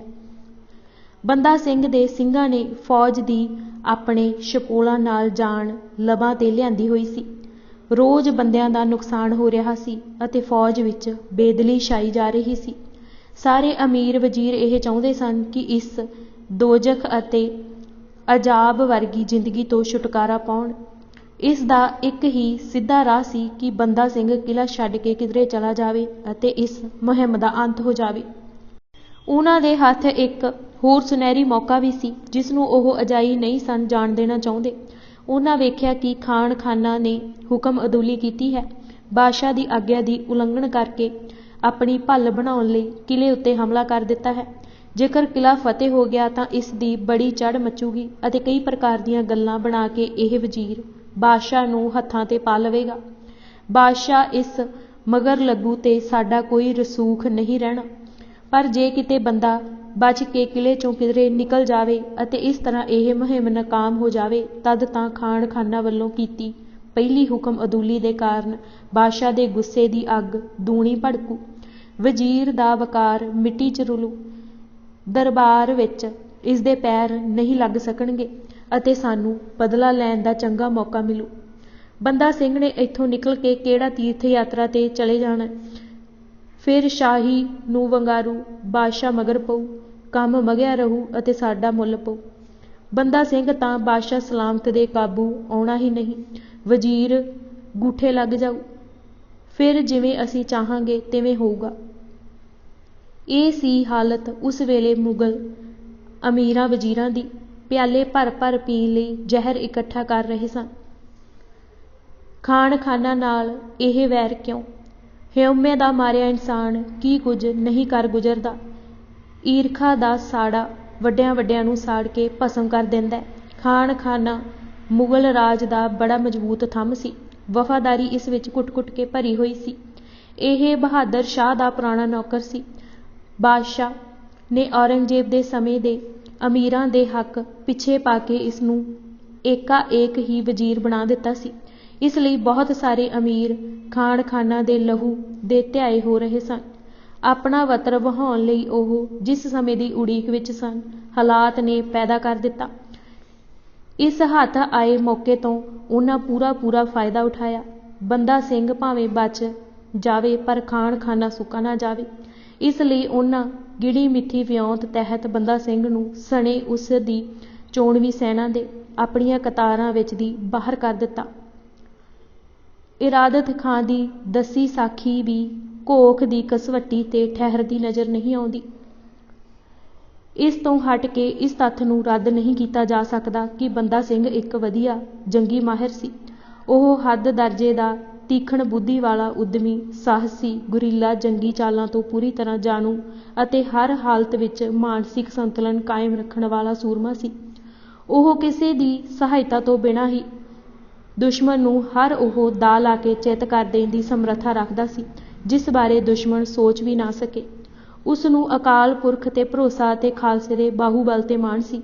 ਗੱਲ ਜੱਚਦੀ ਨਹੀਂ ਕਿ ਕੱਲ੍ਹ ਆਈ ਫੌਜ ਨੂੰ ਖੁਫੀਆ ਰਾਹ ਦਾ ਪਤਾ ਹੋਵੇ ਅਤੇ ਉਹਨੂੰ ਜੋ ਇੰਚ ਚੁਫੇਰੇ ਤੋਂ ਜਾਣੂ ਹੈ ਖੁਫੀਆ ਰਾਹ ਦਾ ਪਤਾ ਹੀ ਨਾ ਹੋਵੇ। ਹਾਂ, ਸਭ ਤਰ੍ਹਾਂ ਨਿਪੁੰਨ ਹੁੰਦਿਆਂ ਦੁਸ਼ਮਣ ਦੀ ਕਿਸੇ ਕਮਜ਼ੋਰੀ ਨੂੰ ਜੇ ਵਰਤ ਗਿਆ ਹੋਵੇ ਤਾਂ ਉਹ ਉਸ ਦਾ ਹੱਕ ਸੀ। 11 ਦਸੰਬਰ 1710 ਈਸਵੀ ਦਾ ਸੂਰਜ ਨਿਕਲਿਆ ਹੀ ਸੀ ਕਿ ਮਨੀਮ ਖਾਂ ਖਾਨ ਖਾਨਾਂ ਨੇ ਆਪਣੇ ਤਹਿਤ ਫੌਜ ਨੂੰ ਹੁਕਮ ਦਿੱਤਾ ਕਿ ਅੱਗੇ ਵੱਧ ਕੇ ਕਿਲ੍ਹੇ ਉੱਤੇ ਹੱਲਾ ਕਰਨ। ਵਿਰੋਧਤਾ ਕਰਨ ਵਾਲੇ ਸਿੱਖਾਂ ਨੂੰ ਵੱਢ ਕੱਟ ਕੇ ਪਹਾੜੀ ਉੱਤੇ ਚੜ੍ਹਨ ਅਤੇ ਦੂਜੇ ਲਸ਼ਕਰ ਤੋਂ ਪਹਿਲਾਂ ਕਿਲ੍ਹਾ ਸਰ ਕਰ ਲੈਣ ਦਾ ਨਾਮ ਨਾ ਖੱਟਣ। ਉਹ ਇਹ ਭੱਲ ਪ੍ਰਾਪਤ ਕਰਕੇ ਪਾਤਸ਼ਾਹ ਦੀਆਂ ਨਜ਼ਰਾਂ ਵਿੱਚ ਸੁਰਖਰੂ ਹੋਣਾ ਚਾਹੁੰਦਾ ਸੀ। ਇਹ ਦੂਜਾ ਹੱਲਾ ਬਾਦਸ਼ਾਹ ਦੀ ਦੂਸਰੀ ਹੁਕਮ ਅਦੂਲੀ ਸੀ। ਇੱਕ ਹੁਕਮ ਅਦੂਲੀ ਉਹ ਪਹਿਲਾਂ ਕਰ ਚੁੱਕਾ ਸੀ। ਬਾਦਸ਼ਾਹ ਨੇ ਜਦ ਸੋਮ ਨਦੀ ਦੇ ਕੰਢੇ ਤੇ ਕੰਪੂ ਲਾਇਆ ਅਤੇ ਲੋਹਗੜ੍ਹ ਦੁਆਲੇ ਘੇਰਾ ਪਾਇਆ ਉਸ ਨੇ ਹੁਕਮ ਦਿੱਤਾ ਸੀ ਕਿ ਉਸ ਦੇ ਆਦੇਸ਼ ਤੋਂ ਬਿਨਾਂ ਕੋਈ ਵੀ ਜਰਨੈਲ ਆਪਣੇ ਆਪ ਅੱਗੇ ਵੱਧ ਕੇ ਸਿੱਖਾਂ ਉੱਤੇ ਹਮਲਾ ਨਾ ਕਰੇ। ਸ਼ਾਹੀ ਫੌਜ ਦਾ ਜੋ ਨੁਕਸਾਨ ਸਿੱਖਾਂ ਕੀਤਾ ਸੀ ਬਹਾਦਰ ਸ਼ਾਹ ਦੇ ਧਿਆਨ ਵਿੱਚ ਸੀ। ਉਹ ਨਹੀਂ ਸੀ ਚਾਹੁੰਦਾ ਕਿ ਫੌਜ ਦਾ ਅਜਾਈ ਨੁਕਸਾਨ ਹੋਈ ਜਾਵੇ, ਜਿਸ ਨਾਲ ਸਿਪਾਹੀਆਂ ਦੇ ਮਨ 'ਤੇ ਮਾੜਾ ਅਸਰ ਹੋਣ ਦਾ ਖਦਸ਼ਾ ਸੀ। ਨਾਲ ਹੀ ਉਹ ਦ੍ਰਿੜ ਸੀ ਕਿ ਬੰਦਾ ਸਿੰਘ ਦੇ ਜਿਉਂਦਿਆਂ ਮੁਗਲ ਰਾਜ ਸੁਰੱਖਿਅਤ ਨਹੀਂ। ਉਹ ਬੰਦਾ ਸਿੰਘ ਨੂੰ ਜਿਉਂਦੇ ਜਾਂ ਮਰੇ ਨੂੰ ਆਪਣੇ ਸਾਹਮਣੇ ਵੇਖਣਾ ਚਾਹੁੰਦਾ ਸੀ। ਆਪਣੇ ਸਭ ਤੋਂ ਵੱਡੇ ਵੈਰੀ ਦਾ ਕਰੜਾ ਚੁਗਿਰਦੇ ਘੇਰੇ ਪਾ ਕੇ ਇਖਤਿਆਰ ਕਰ ਰਿਹਾ ਸੀ ਕਿ ਬੰਦਾ ਸਿੰਘ ਹੱਥ ਆਇਆ ਨਾ ਨਿਕਲ ਜਾਵੇ। ਸਿੱਖ ਆਗੂ ਦੀ ਸ਼ਕਤੀ ਦਾ ਤੌਖਲਾ ਸੀ ਅਤੇ ਉਹ ਕੋਈ ਵੀ ਐਸਾ ਕੱਚਾ ਕਦਮ ਨਹੀਂ ਸੀ ਚੁੱਕਣਾ ਚਾਹੁੰਦਾ ਜਿਸ ਦੇ ਫਲਸਰੂਪ ਪਛਤਾਵਾ ਹੋਵੇ। ਇਸ ਲਈ ਉਸਨੇ ਸਾਰੇ ਜਰਨੈਲਾਂ ਨੂੰ ਪੂਰੇ ਜ਼ਬਤ ਵਿੱਚ ਰਹਿਣ ਦੇ ਆਦੇਸ਼ ਦਿੱਤੇ ਹੋਏ ਸਨ। ਉਹ ਹਰ ਸੂਰਤ ਵਿੱਚ ਬੰਦਾ ਸਿੰਘ ਨੂੰ ਫੜਨਾ ਚਾਹੁੰਦਾ ਸੀ ਅਤੇ ਕੋਈ ਐਸਾ ਰਸਤਾ ਖੁੱਲ੍ਹਾ ਨਹੀਂ ਸੀ ਰਹਿਣ ਦਿੱਤਾ ਕਿ ਸ਼ੇਰ ਸ਼ਿਕਾਰੀਆਂ ਹੱਥ ਆਇਆ ਨਿਕਲ ਜਾਵੇ। ਖਾਨ ਖਾਨਾ ਦਾ ਹੱਲਾ, ਜਿਸ ਦੀ ਭਾਵੇਂ ਪਾਤਸ਼ਾਹ ਵੱਲੋਂ ਆਗਿਆ ਨਹੀਂ ਸੀ ਲਈ ਗਈ, ਇੰਨੀ ਕਾਹਲੀ ਅਤੇ ਜ਼ੋਰ ਦਾ ਸੀ ਕਿ ਫੌਜ ਬੜੀ ਤੇਜ਼ੀ ਨਾਲ ਕਿਲ੍ਹੇ ਵੱਲ ਵਧਣ ਲੱਗੀ। ਉੱਧਰ ਕਿਲ੍ਹੇ ਅੰਦਰ ਗੁਲਾਬ ਸਿੰਘ ਅਤੇ ਉਸ ਦੇ ਮੁੱਠੀ ਭਰ ਸਾਥੀਆਂ ਨੇ ਐਡੇ ਵੱਡੇ ਟਿੱਡੀ ਦਲ ਅੱਗੇ ਕਿੰਨਾ ਕੁ ਚਿਰ ਅੜ ਸਕਣਾ ਸੀ। ਉਹ ਪੂਰਾ ਟਿੱਲ ਲਾ ਕੇ ਲੜੇ ਅਤੇ ਫੌਜ ਸਿੱਧੀ ਰਵਾ ਰਵੀ ਆ ਕੇ ਕਿਲ੍ਹੇ 'ਤੇ ਕਾਬੂ ਨਾ ਪਾ ਸਕੀ। ਗੁਲਾਬ ਸਿੰਘ ਦਾ ਇਹੋ ਸਫਲ ਮਨੋਰਥ ਸੀ ਕਿ ਫੌਜ ਨੂੰ ਅਸਲੀਅਤ ਦਾ ਪਤਾ ਨਾ ਲੱਗ ਸਕੇ। ਬੰਦਾ ਸਿੰਘ ਅਤੇ ਉਸਦੇ ਸਾਥੀਆਂ ਅਤੇ ਫੌਜ ਵਿਚਕਾਰ ਜਿੰਨੀ ਵਿੱਥ ਪੈ ਸਕੇ ਉਨੀ ਠੀਕ ਹੈ। ਉੜਕ ਨੂੰ ਕਿਲ੍ਹਾ ਸਰ ਹੋ ਗਿਆ ਅਤੇ ਗੁਲਾਬ ਸਿੰਘ ਅਤੇ ਉਸਦੇ ਸਾਥੀ ਫੜ ਲਏ ਗਏ। ਲਾਗਲੇ ਪਿੰਡ ਦੇ ਉਹ ਮਰਦ, ਤੀਵੀਆਂ ਅਤੇ ਬੱਚੇ ਜਿਨ੍ਹਾਂ ਫੌਜ ਤੋਂ ਡਰਦਿਆਂ ਬੰਦਾ ਸਿੰਘ ਪਾਸ ਪਨਾਹ ਲਈ ਹੋਈ ਸੀ, ਵੀ ਫੜ ਲਏ ਗਏ। ਪਹਿਲੇ ਦਿਨਾਂ ਦੀ ਲੜਾਈ ਵਿੱਚ ਹੋਏ ਜ਼ਖਮੀ ਸਾਰੇ ਸਿੱਖ ਕਤਲ ਕੀਤੇ ਗਏ। ਕਿਲ੍ਹੇ ਵਿਚਲਾ ਮਾਲ ਅਸਬਾਬ, ਕਈ ਵਧੀਆ ਘੋੜੇ, ਊਠ, 5 ਹਾਥੀ ਭਾਰ ਵਾਲੀਆਂ ਖੱਚਰਾਂ, 3 ਵੱਡੀਆਂ ਅਤੇ 17 ਛੋਟੀਆਂ ਤੋਪਾਂ, ਕੁਝ ਬੰਦੂਕਾਂ, ਤਲਵਾਰਾਂ, ਉਹ ਚਾਨਣੀ ਜਿਸ ਦੀਆਂ ਚੋਭਾਂ ਚਾਂਦੀ ਦੀਆਂ ਸਨ, ਚਾਂਦੀ ਦੇ ਸਿੱਕੇ, ਅਸ਼ਰਫੀਆਂ, ਜੋ ਮਿਲਾ ਕੇ 8 ਲੱਖ ਦੀ ਰਕਮ ਬਣਦੀ ਸੀ, ਸਭ ਜੇਤੂ ਫੌਜ ਦੇ ਹੱਥ ਲੱਗਾ। ਸ਼ਾਹੀ ਕੰਪੂ ਵਿੱਚ ਜਦ ਕਿਲ੍ਹੇ ਦੇ ਸਰ ਹੋਣ ਅਤੇ ਬੰਦਾ ਸਿੰਘ ਦਾ ਸਾਥੀਆਂ ਸਮੇਤ ਫੜੇ ਜਾਣ ਦੀ ਖਬਰ ਪਹੁੰਚੀ ਤਾਂ ਪਾਤਸ਼ਾਹ ਤੋਂ ਲੈ ਕੇ ਛੋਟੇ ਤੋਂ ਛੋਟੇ ਕਰਮਚਾਰੀ ਤੱਕ ਸਾਰ ਕੰਪੂ ਖੁਸ਼ੀ ਵਿੱਚ ਝੂਮ ਉੱਠਿਆ। ਭਾਂਤ ਭਾਂਤ ਦੀਆਂ ਗੱਲਾਂ ਕਰਨ, ਖਾਸ ਕਰਕੇ ਮੌਲਵੀ ਮੁਲਾਣੇ, ਜੋ ਸਵੇਰ ਤੱਕ ਜਲ ਤੂੰ ਜਲਾਲ ਤੂੰ ਪੜ੍ਹਦੇ ਅਤੇ ਬੰਦੇ ਦੇ ਡਰੋਂ ਦੁਆਈ ਮੰਗਦੇ ਕਿ ਯਾ ਅੱਲਾ, ਸਾਨੂੰ ਕਿਵੇਂ ਇਸ ਤੋਂ ਬਚਾ ਕੇ ਘਰ ਵਾਪਸ ਬਾਲ ਬੱਚੇ ਦਾ ਮੂੰਹ ਵਿਖਾ, ਇਸ ਨੂੰ ਹੀ ਕਾਮਯਾਬੀ ਬਖਸ਼, ਜੋ ਇਹ ਕਿਧਰੇ ਨਿਕਲ ਜਾਵੇ, ਸਾਨੂੰ ਇਸ ਅਜ਼ਾਬ ਤੋਂ ਨਿਜਾਤ ਮਿਲੇ। ਹੁਣ ਸਾਰੀ ਨੇਕਨਾਮੀ ਆਪ ਲੈਣ ਦੀਆਂ ਕਹਿ ਰਹੇ ਸਨ। ਹਰ ਕੋਈ ਕਹੇ ਕਿ ਮੇਰੀ ਦੁਆ ਦਾ ਹੀ ਅਸਰ ਹੈ ਜੋ ਕਬੂਲ ਹੋਈ ਹੈ। ਇਹ ਵੈਰੀ ਫੜਿਆ ਗਿਆ ਹੈ। ਜਣਾ ਖਣਾ ਦੁਆ ਦਾ ਸਿਹਰਾ ਆਪਣੇ ਸਿਰ ਬੰਨੇ। ਸਾਰੇ ਕੰਪੂ ਵਿੱਚ ਈਦ ਵਰਗੀਆਂ ਖੁਸ਼ੀਆਂ ਸਨ। ਉਸ ਸਮੇਂ ਇਹ ਰਿਵਾਜ ਸੀ ਕਿ ਜਦ ਕੋਈ ਅਮੀਰ ਆਪਣੇ ਜਿੰਮੇ ਲੱਗੀ ਮੁਹਿੰਮ ਨੂੰ ਸਰ ਕਰਕੇ ਆਉਂਦਾ ਤਾਂ ਉਸਦੇ ਅੱਗੇ ਅੱਗੇ ਉਸਦੀ ਜਿੱਤ ਦੀ ਖੁਸ਼ੀ ਦੇ ਢੋਲ ਨਗਾਰੇ ਅਤੇ ਵਾਜੇ ਵੱਜਦੇ ਆਉਂਦੇ। ਇਸ ਨਾਲ ਨਿਰੀ ਜਿੱਤ ਦੀ ਖੁਸ਼ੀ ਹੀ ਲੋਕਾਂ ਵਿੱਚ ਨਹੀਂ ਸੀ ਬਖੇਰੀ ਜਾਂਦੀ, ਸਗੋਂ ਲੋਕਾਂ ਦੇ ਦਿਲਾਂ 'ਤੇ ਸਰਕਾਰ ਦੀ ਤਾਕਤ ਦਾ ਦਬਦਬਾ ਬਿਠਾਇਆ ਜਾਂਦਾ। ਲੁੱਟਿਆ ਮਾਲ ਅਤੇ ਫੜੇ ਹੋਏ ਦੁਸ਼ਮਣ ਅਤੇ ਉਸ ਦੇ ਸਿਪਾਹੀਆਂ ਦੀ ਅੱਗੇ ਲਾ ਕੇ ਪ੍ਰਦਰਸ਼ਨੀ ਕੀਤੀ ਜਾਂਦੀ। ਸੰਗਲਾਂ ਨਾਲ ਜਕੜੇ ਗਲਾਂ ਵਿੱਚ ਤੌਕ, ਜਿਸਮ 'ਤੇ ਹਾਸੋਹੀਣੀ ਲਿਬਾਸ ਪਾਉਣਾ, ਵੈਰੀ ਦੀ ਰੱਜ ਕੇ ਬੇਪਤੀ ਕਰਨਾ ਅਤੇ ਲੋਕਾਂ ਨੂੰ ਡਰਾਵਾ ਦੇਣਾ ਚਾਹੁੰਦੇ ਸੀ। ਮੁਨੀਮ ਖਾਂ ਤਾਂ ਮੁਗਲ ਰਾਜ ਦੇ ਬਹੁਤ ਹੀ ਡਾਢੇ ਵੈਰੀ ਨੂੰ ਫੜ ਕੇ ਲਿਆਇਆ ਸੀ। ਆਪਣੇ ਵੱਲੋਂ ਉਹ ਬੰਦਾ ਸਿੰਘ ਨੂੰ ਫੜੀ ਆਉਂਦਾ ਸੀ, ਜਿਸ ਨੇ ਮੁਗਲ ਰਾਜ 'ਤੇ ਕੁੱਲ ਤਰਕਾਣੀ ਦੀ ਨੀਂਦ ਹਰਾਮ ਕੀਤੀ ਹੋਈ ਸੀ। ਉਸ ਦੇ ਅੱਗੇ ਅੱਗੇ ਜਿੱਤ ਦੇ ਨਗਾਰੇ ਵੱਜਦੇ ਆ ਰਹੇ ਸਨ ਅਤੇ ਉਹ ਇਸੇ ਹਾਲਤ ਵਿੱਚ ਬਾਦਸ਼ਾਹ ਦੇ ਡੇਰੇ ਵੱਲ ਆ ਰਿਹਾ ਸੀ ਕਿ ਰਾਹ ਵਿੱਚ ਹੀ ਸ਼ਾਹੀ ਹੁਕਮ ਮਿਲਿਆ ਕਿ ਨਗਾਰੇ ਬੰਦ ਕੀਤੇ ਜਾਣ ਅਤੇ ਖਾਨ ਖਾਨਾ ਬਾਦਸ਼ਾਹ ਦੇ ਹਜੂਮ ਆਉਣ ਦੀ ਦਲੇਰੀ ਨਾ ਕਰੇ। ਖਾਨ ਖਾਨਾ ਆਪਣੇ ਮਨ ਵਿੱਚ ਪ੍ਰਸੰਨ ਸੀ ਕਿ ਉਹ ਬੰਦਾ ਸਿੰਘ ਨੂੰ ਜਿਉਂਦੇ ਨੂੰ ਹੀ ਫੜ ਕੇ ਪਾਤਸ਼ਾਹ ਪਾਸ ਲਈ ਜਾ ਰਿਹਾ ਹੈ। ਇਸ ਨਾਲ ਪਾਤਸ਼ਾਹ ਨੂੰ ਉਹ ਗੁੱਸਾ ਜੋ ਉਸ ਦੀ ਪਹਿਲੀ ਹੁਕਮ ਅਦੂਲੀ ਕਾਰਨ ਉਸ ਨੂੰ ਆਇਆ ਸੀ ਖਤਮ ਹੋ ਜਾਵੇਗਾ ਅਤੇ ਉਸ ਦਾ ਦਿਲ ਉਸ ਲਈ ਪ੍ਰਸੰਨਤਾ ਨਾਲ ਭਰ ਜਾਵੇਗਾ। ਪਰ ਕੌਣ ਉਸ ਦਾ ਦਿਲ ਟੁੱਟ ਜਾਣ ਦੀ ਅਥਾਹ ਨਿਰਾਸ਼ਤਾ ਦਾ ਅੰਦਾਜ਼ਾ ਲਾ ਸਕਦਾ ਜਦ ਉਸ ਨੂੰ ਪਤਾ ਲੱਗਾ ਕਿ ਬਾਜ਼ ਜਾਲ 'ਚੋਂ ਨਿਕਲ ਗਿਆ ਹੈ ਅਤੇ ਉਹ ਜਿਸ ਨੂੰ ਫੜ ਕੇ ਲਿਆਇਆ ਹੈ ਉਹ ਕੁਝ ਹੋਰ ਹੀ ਹੈ ਅਤੇ ਇਹ ਵੀ ਕੋਈ ਖਬਰ ਨਹੀਂ ਸੀ ਕਿ ਉਹ ਕਿੱਧਰ ਨੂੰ ਗਿਆ ਹੈ।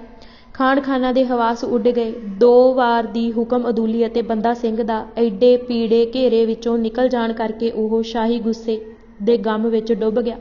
ਉਹ ਨਿਰਾਸ਼ਤਾ ਵਿੱਚ ਡੁੱਬਾ, ਝੂਰਦਾ ਅਤੇ ਡਿਕਡੋਲੇ ਖਾਂਦਾ ਹੋਇਆ ਆਪਣੇ ਡੇਰੇ ਵੱਲ ਨੂੰ ਮੁੜ ਗਿਆ। ਹਰ ਘੜੀ ਉਸ ਨੂੰ ਦਿਲ ਤੋੜਨ ਵਾਲੀ ਖਬਰ ਮਿਲਦੀ ਸੀ ਕਿ ਦਰਬਾਰ ਵਿੱਚ ਉਸ ਦੇ ਦੋਖੀ ਉਸ ਦੀ ਨਾਕਾਮਯਾਬੀ ਕਾਰਨ ਸ਼ਾਹੀ ਨਜ਼ਰੋਂ ਗਿਰ ਜਾਣ ਦੇ ਬੜੇ ਖੁਸ਼ ਸਨ ਅਤੇ ਬਾਦਸ਼ਾਹ, ਜੋ ਇਸ ਵੇਲੇ ਬਹੁਤ ਹੀ ਗੁੱਸੇ ਵਿੱਚ ਹੈ, ਨੂੰ ਹੋਰ ਭਖਾ ਰਹੇ ਹਨ। ਇਸ ਮੁਹਿੰਮ ਦੀ ਨਾਕਾਮਯਾਬੀ ਤੁਹਾਡੇ ਤੇ ਸੁੱਟ ਰਹੇ ਹਨ ਅਤੇ ਖੁੱਲ੍ਹਮ ਖੁੱਲ੍ਹਾ ਤੁਹਾਨੂੰ ਬੁਰਾ ਭਲਾ ਕਹਿ ਰਹੇ ਹਨ। ਵੈਰੀ ਤੁਹਾਨੂੰ ਮਿੱਟੀ ਵਿੱਚ ਮਿਲਾ ਦੇਣ ਤੇ ਤੁਲੇ ਹੋਏ ਹਨ। ਬਾਦਸ਼ਾਹ ਦਾ ਗੁੱਸਾ ਕੁਝ ਦੇਰ ਬਾਅਦ ਉਤਰ ਗਿਆ ਅਤੇ ਉਸ ਨੇ ਫਿਰ ਉਸ ਤੇ ਮਿਹਰਬਾਨੀ ਕਰਨੀ ਆਰੰਭ ਕਰ ਦਿੱਤੀ। ਬਾਦਸ਼ਾਹ ਨੂੰ ਤਖਤ ਦਿਵਾਉਣ ਲਈ ਵੱਡਾ ਮੋਢੀ ਖਾਨ ਖਾਨਾ ਸੀ, ਸੋ ਬਾਦਸ਼ਾਹ ਨੇ ਪਹਿਲੇ ਕੰਮਾਂ ਦਾ ਲਿਹਾਜ਼ ਕਰਕੇ ਉਸ ਦੇ ਵਕਾਰ ਨੂੰ ਮੁੜ ਬਹਾਲ ਕਰਨ ਦਾ ਪੂਰਾ ਯਤਨ ਕੀਤਾ। ਤਦ ਵੀ ਇਹ ਸਾਊ ਅਤੇ ਵਫਾਦਾਰ ਅਮੀਰ ਸ਼ਾਹੀ ਨਾਸ਼ੁਕਰੀ ਅਤੇ ਅਸਰ ਤੋਂ ਅਭਿੱਜ ਨਾ ਰਿਹਾ। ਤਿੰਨੇ ਸ਼ਹਿਜ਼ਾਦੇ ਅਤੇ ਅਮੀਰ ਉਲ ਉਮਰਾ ਉਸ ਦੀ ਮੁਕੰਮਲ ਬਰਬਾਦੀ ਲਈ ਉਸ ਦੇ ਮਗਰ ਲੱਗੇ ਹੋਏ ਸਨ, ਜਿਸ ਵਿੱਚ ਉਹ ਪੂਰੇ ਕਾਮਯਾਬ ਹੋਏ। ਇਸ ਲਈ ਇਹ ਦਿਲ ਵਿੰਨ੍ਹਵਾਂ ਦੁੱਖ ਸ਼ਾਹੀ ਨਾਸ਼ੁਕਰੀ ਦੇ ਅਫਸੋਸ ਨਾਲ ਮਿਲ ਕੇ ਜ਼ਹਿਰ ਵਿੱਚ ਡੁੱਬਾ ਖੰਜਰ ਬਣ ਕੇ ਉਸ ਦੀ ਛਾਤੀ ਵਿੱਚ ਖੁੱਭ ਗਿਆ। ਇਹ ਦੁੱਖ ਉਸ ਨੂੰ ਵਿੱਚੇ ਵਿੱਚ ਖਾ ਗਿਆ। ਬੇਇੱਜ਼ਤੀ ਵਾਲੇ ਦਿਨ ਹੀ ਉਹ ਬਿਮਾਰ ਹੋ ਗਿਆ, ਇੱਥੋਂ ਤੱਕ ਕਿ ਉਹ ਥੋੜ੍ਹੇ ਦਿਨ ਵਿੱਚ ਹੀ ਮੰਜੇ ਨਾਲ ਲੱਗ ਗਿਆ।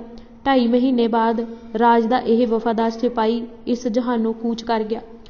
ਜਿਸ ਵੇਲੇ ਕਿਲ੍ਹਾ ਸਰ ਹੋ ਗਿਆ ਅਤੇ ਫਤਿਹ ਦਾ ਇਸ਼ਾਰਾ ਦੇ ਦਿੱਤਾ ਗਿਆ, ਤਾਂ ਸਮੇਂ ਦੇ ਰਿਵਾਜ ਅਨੁਸਾਰ ਜਿਸ ਨੇ ਪਹਿਲੋਂ ਆ ਕੇ ਖਬਰ ਦਿੱਤੀ, ਪਾਤਸ਼ਾਹ ਪਾਸੋਂ ਤਕੜੇ ਤਕੜੇ ਇਨਾਮ ਲਈ। ਬਹਾਦਰ ਸ਼ਾਹ ਨੇ ਇਹ ਖਬਰ ਸੁਣਦਿਆਂ ਹੀ ਲੁਹਾਰਾਂ ਨੂੰ ਬੁਲਾ ਕੇ ਹੁਕਮ ਦਿੱਤਾ ਕਿ ਛੇਤੀ ਤੋਂ ਛੇਤੀ ਲੋਹੇ ਦਾ ਇੱਕ ਮਜ਼ਬੂਤ ਪਿੰਜਰਾ ਤਿਆਰ ਕਰਨ, ਤਾਂ ਕਿ ਬੰਦੇ ਨੂੰ ਉਸ ਵਿੱਚ ਬੰਦ ਕੀਤਾ ਜਾਵੇ। ਦੂਜੇ ਪਾਸੇ ਜਦ ਖਾਨ ਖਾਨਾ ਦੀ ਸੈਨਾ ਗੁਲਾਬ ਸਿੰਘ ਨੂੰ ਵਜ਼ੀਰ ਪਾਸ ਲੈ ਕੇ ਗਈ, ਤਾਂ ਪੁੱਛ-ਗਿੱਛ ਪਿੱਛੋਂ ਪਤਾ ਲੱਗਾ ਕਿ ਇਹ ਬੰਦਾ ਸਿੰਘ ਨਹੀਂ, ਬੰਦੇ ਦੀ ਨਕਲ ਹੈ।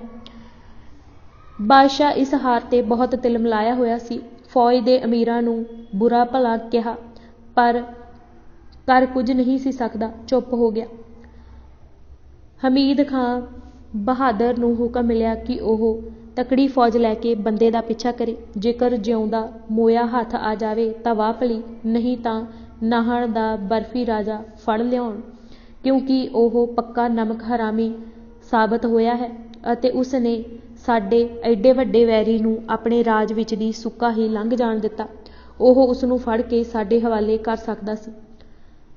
ਹਮੀਦ ਖਾਂ ਬਹਾਦਰ ਫੌਜ ਲੈ ਕੇ ਬੰਦੇ ਦੇ ਮਗਰ ਗਿਆ ਤਾਂ ਸਹੀ, ਪਰ ਉਹ ਕੀ ਕਰ ਸਕਦਾ ਸੀ? ਬੰਦੇ ਨੂੰ ਫੜ ਸਕਣਾ ਉਸ ਦੇ ਵੱਸ ਦਾ ਰੋਗ ਨਹੀਂ ਸੀ। ਜਿਸ ਤੇਜ਼ ਰਫ਼ਤਾਰੀ ਨਾਲ ਉਹ ਪਹਾੜਾਂ ਦੇ ਵਿੰਗੇ ਟੇਢੇ ਰਾਹਾਂ ਰਾਹੀਂ, ਜਿਨ੍ਹਾਂ ਦਾ ਕੇਵਲ ਉਸ ਨੂੰ ਹੀ ਪਤਾ ਸੀ, ਨਿਕਲ ਗਿਆ, ਹਮੀਦ ਖਾਂ ਉਸ ਨੂੰ ਪਰਾਂ ਨਾਲ ਉੱਡ ਕੇ ਵੀ ਨਹੀਂ ਸੀ ਫੜ ਸਕਦਾ। ਸ਼ਾਹੀ ਸੈਨਾ ਨੇ ਜ਼ੋਰ ਤਾਂ ਬਹੁਤ ਮਾਰਿਆ, ਪਰ ਉਸ ਨੂੰ ਬੰਦਾ ਸਿੰਘ ਦਾ ਕੋਈ ਪਤਾ ਨਾ ਲੱਗਾ। ਹਰਫਲੀ ਹੋਈ ਸ਼ਾਹੀ ਸੈਨਾ ਦਾ ਗੁੱਸਾ ਨਾਹਣ ਦੇ ਰਾਜੇ ਤੇ ਨਿਕਲਿਆ। ਉਸ ਨੂੰ ਕੈਦ ਕਰਕੇ ਖਾਨ ਖਾਨਾ ਪਾਸ ਲਿਆਂਦਾ ਗਿਆ। ਨਾਹਣ ਦਾ ਬਰਫੀ ਰਾਜਾ ਭੂਪ ਪ੍ਰਕਾਸ਼ ਰਾਜਾ ਹਰੀ ਪ੍ਰਕਾਸ਼ ਦਾ ਪੁੱਤਰ ਸੀ। ਹਰੀ ਪ੍ਰਕਾਸ਼ ਦੇ ਮਰਨ ਤੇ ਔਰੰਗਜ਼ੇਬ ਨੇ ਭੂਪ ਪ੍ਰਕਾਸ਼ ਦੇ ਛੋਟੇ ਭਰਾ ਨੂੰ ਗੱਦੀ ਦੇਣ ਦਾ ਲਾਲਚ ਦਿੱਤਾ ਸੀ ਅਤੇ ਉਹ ਇਸਲਾਮ ਧਰਮ ਧਾਰਨ ਕਰ ਲਵੇ, ਪਰ ਉਸ ਨੇ ਆਪਣੇ ਧਰਮ ਨੂੰ ਗੱਦੀ ਨਾਲੋਂ ਉਚੇਚਾ ਸਮਝਿਆ ਅਤੇ ਔਰੰਗਜ਼ੇਬ ਦੀ ਪੇਸ਼ਕਸ਼ ਠੁਕਰਾ ਦਿੱਤੀ। ਭੂਪ ਪ੍ਰਕਾਸ਼ ਨੂੰ ਗੁਲਾਬ ਸਿੰਘ ਨਾਲ ਬੰਦਾ ਸਿੰਘ ਵਾਸਤੇ ਬਣੇ ਲੋਹੇ ਦੇ ਪਿੰਜਰੇ ਵਿੱਚ ਪਾ ਕੇ ਦਿੱਲੀ ਨੂੰ ਤੋਰ ਦਿੱਤਾ ਗਿਆ, ਜਿੱਥੇ ਉਹਨਾਂ ਨੂੰ ਜੇਲ੍ਹ ਵਿੱਚ ਸੁੱਟਿਆ ਗਿਆ। ਗੁਲਾਬ ਸਿੰਘ ਦੇ ਸਾਥੀ 30 ਸਿੱਖ ਜੋ ਨਾਲ ਫੜੇ ਗਏ ਸਨ, ਕਤਲ ਕਰ ਦਿੱਤੇ ਗਏ। ਮੁਹੰਮਦ ਖਾਂ ਸਰਹੰਦ ਪੱਲੋਂ ਪਾਤਸ਼ਾਹ ਪਾਸ ਆਇਆ ਅਤੇ 6 ਗੱਡੇ ਸਿੱਖਾਂ ਦੇ ਸਿਰਾਂ ਨਾਲ ਭਰ ਕੇ ਪੇਸ਼ ਕੀਤੇ। ਬਰਫੀ ਰਾਜਾ। ਇਹ ਕੋਈ ਬਰਫੀ ਖਾਣ ਵਾਲਾ ਰਾਜਾ ਜਾਂ ਬਰਫੀ ਬਣਾਉਣ ਵਾਲਾ ਰਾਜਾ ਨਹੀਂ ਸੀ। ਬਰਫੀ ਰਾਜਾ ਨਾਹਣ ਦੇ ਰਾਜੇ ਨੂੰ ਹੀ ਕਿਹਾ ਜਾਂਦਾ ਸੀ, ਕਿਉਂਕਿ ਇਸ ਦੇ ਜਿਵੇਂ ਔਰੰਗਜ਼ੇਬ ਨੇ ਡਿਊਟੀ ਲਾਈ ਹੋਈ ਸੀ ਕਿ ਗਰਮੀਆਂ ਦੇ ਮੌਸਮ ਵਿੱਚ ਸ਼ਾਹੀ ਮਹਿਲਾਂ ਵਿੱਚ ਵਰਤਣ ਲਈ ਕਾਫੀ ਮਾਤਰਾ ਵਿੱਚ ਪਹਾੜਾਂ ਵੱਲੋਂ ਬਰਫ਼ ਘਲਾਇਆ ਕਰੇ, ਜੋ ਇਹ ਬਿਲਾ ਨਾਗਾ ਘਲਾਉਂਦਾ ਹੁੰਦਾ ਸੀ। ਸਰਦੀਆਂ ਦੇ ਮੌਸਮ ਵਿੱਚ ਜਦ ਬਰਫ਼ ਪੈਂਦੀ ਤਾਂ ਇਸ ਨੂੰ ਇਕੱਠਿਆਂ ਕਰਕੇ ਪਹਾੜਾਂ ਦੇ ਪੈਰਾਂ ਵਿੱਚ ਵਿਸ਼ੇਸ਼ ਕਿਸਮ ਦੇ ਤਿਆਰ ਕੀਤੇ ਹੋਏ ਟੋਇਆਂ ਵਿੱਚ ਭਰ ਲਿਆ ਜਾਂਦਾ। ਠੰਡ ਵਿੱਚ ਕਟਾਈ ਕਰਕੇ ਇਸ ਦੇ ਕਰੜੇ ਢੇਲੇ ਬਣਾਏ ਜਾਂਦੇ। ਗਰਮੀਆਂ ਵਿੱਚ ਇਹਨਾਂ ਢੇਲਿਆਂ ਨੂੰ ਮੋਟੇ ਕੰਬਲਾਂ ਅਤੇ ਦੁੰਨਾਂ ਵਿੱਚ ਲਪੇਟ ਕੇ ਗਰੀਬ ਪਹਾੜੀ ਕੁਲੀਆਂ ਦੀਆਂ ਪਿੱਠਾਂ 'ਤੇ ਰਖਾ ਕੇ ਜਮਨਾ ਦੇ ਕੰਢੇ ਧਾਮਰਾਸ ਦੇ ਮੁਕਾਮ 'ਤੇ ਇਕੱਠੀ ਕੀਤੀ ਜਾਂਦੀ।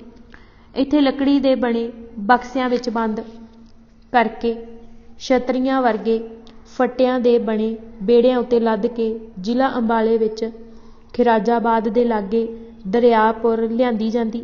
ਇੱਥੇ ਬੇੜੀਆਂ ਉੱਤੇ ਲੱਦੀ ਜਾਂਦੀ ਅਤੇ ਇੱਥੋਂ 3 ਦਿਨਾਂ ਵਿੱਚ ਅੱਗੇ ਦਿੱਲੀ ਪਹੁੰਚਾਈ ਜਾਂਦੀ। ਹਜ਼ਾਰਾਂ ਆਦਮੀ ਇਸ ਬੇਗਾਰ ਵਿੱਚ ਸਾਰਾ ਸਾਲ ਲੱਗੇ ਰਹਿੰਦੇ। ਪਹਿਲਾਂ ਪਹਾੜਾਂ ਉੱਤੇ ਪਈ ਬਰਫ਼ ਨੂੰ ਪਹਾੜਾਂ ਦੇ ਪੈਰਾਂ ਵਿੱਚ ਧੂ ਕੇ ਚੱਕ ਕੇ ਇਕੱਠੀ ਕਰਦੇ, ਗੜਿਆਂ ਵਿੱਚ ਪਾ ਕੇ ਨੱਪਦੇ ਅਤੇ ਬਰਫਾਨੀ ਮੌਸਮ ਵਿੱਚ ਠੁਰ-ਠੁਰ ਕਰਦੇ ਠੰਡੇ ਦਿਨਾਂ ਅਤੇ ਕਾਲੀਆਂ ਠੰਡੀਆਂ ਰਾਤਾਂ ਝਾਕਦੇ। ਫਿਰ ਗਰਮੀਆਂ ਆਈਆਂ ਤੋਂ ਪਿੱਠਾਂ 'ਤੇ ਚੁੱਕ-ਚੁੱਕ ਲਿਆਉਂਦੇ ਅਤੇ ਜਮਨਾ ਦੇ ਪਹਾੜਾਂ ਵਿੱਚ ਦੀ ਤੇਜ਼ ਵਗਦੇ ਵਹਿਣ ਵਿੱਚ ਬੇੜੀਆਂ 'ਤੇ ਲੱਦ ਕੇ ਦਰਿਆ ਪਰ ਤੱਕ ਲਿਆਉਂਦੇ। ਇੱਥੇ ਬੇੜੇ ਉਖੇੜ ਕੇ ਉਹਨਾਂ ਦੇ ਫੱਟੇ ਖੱਚਰਾਂ ਟਟੂਆਂ 'ਤੇ ਲੱਦ ਕੇ ਫਿਰ ਵਾਪਸ ਧਾਮਰਾਸ ਪਹੁੰਚਾਉਂਦੇ।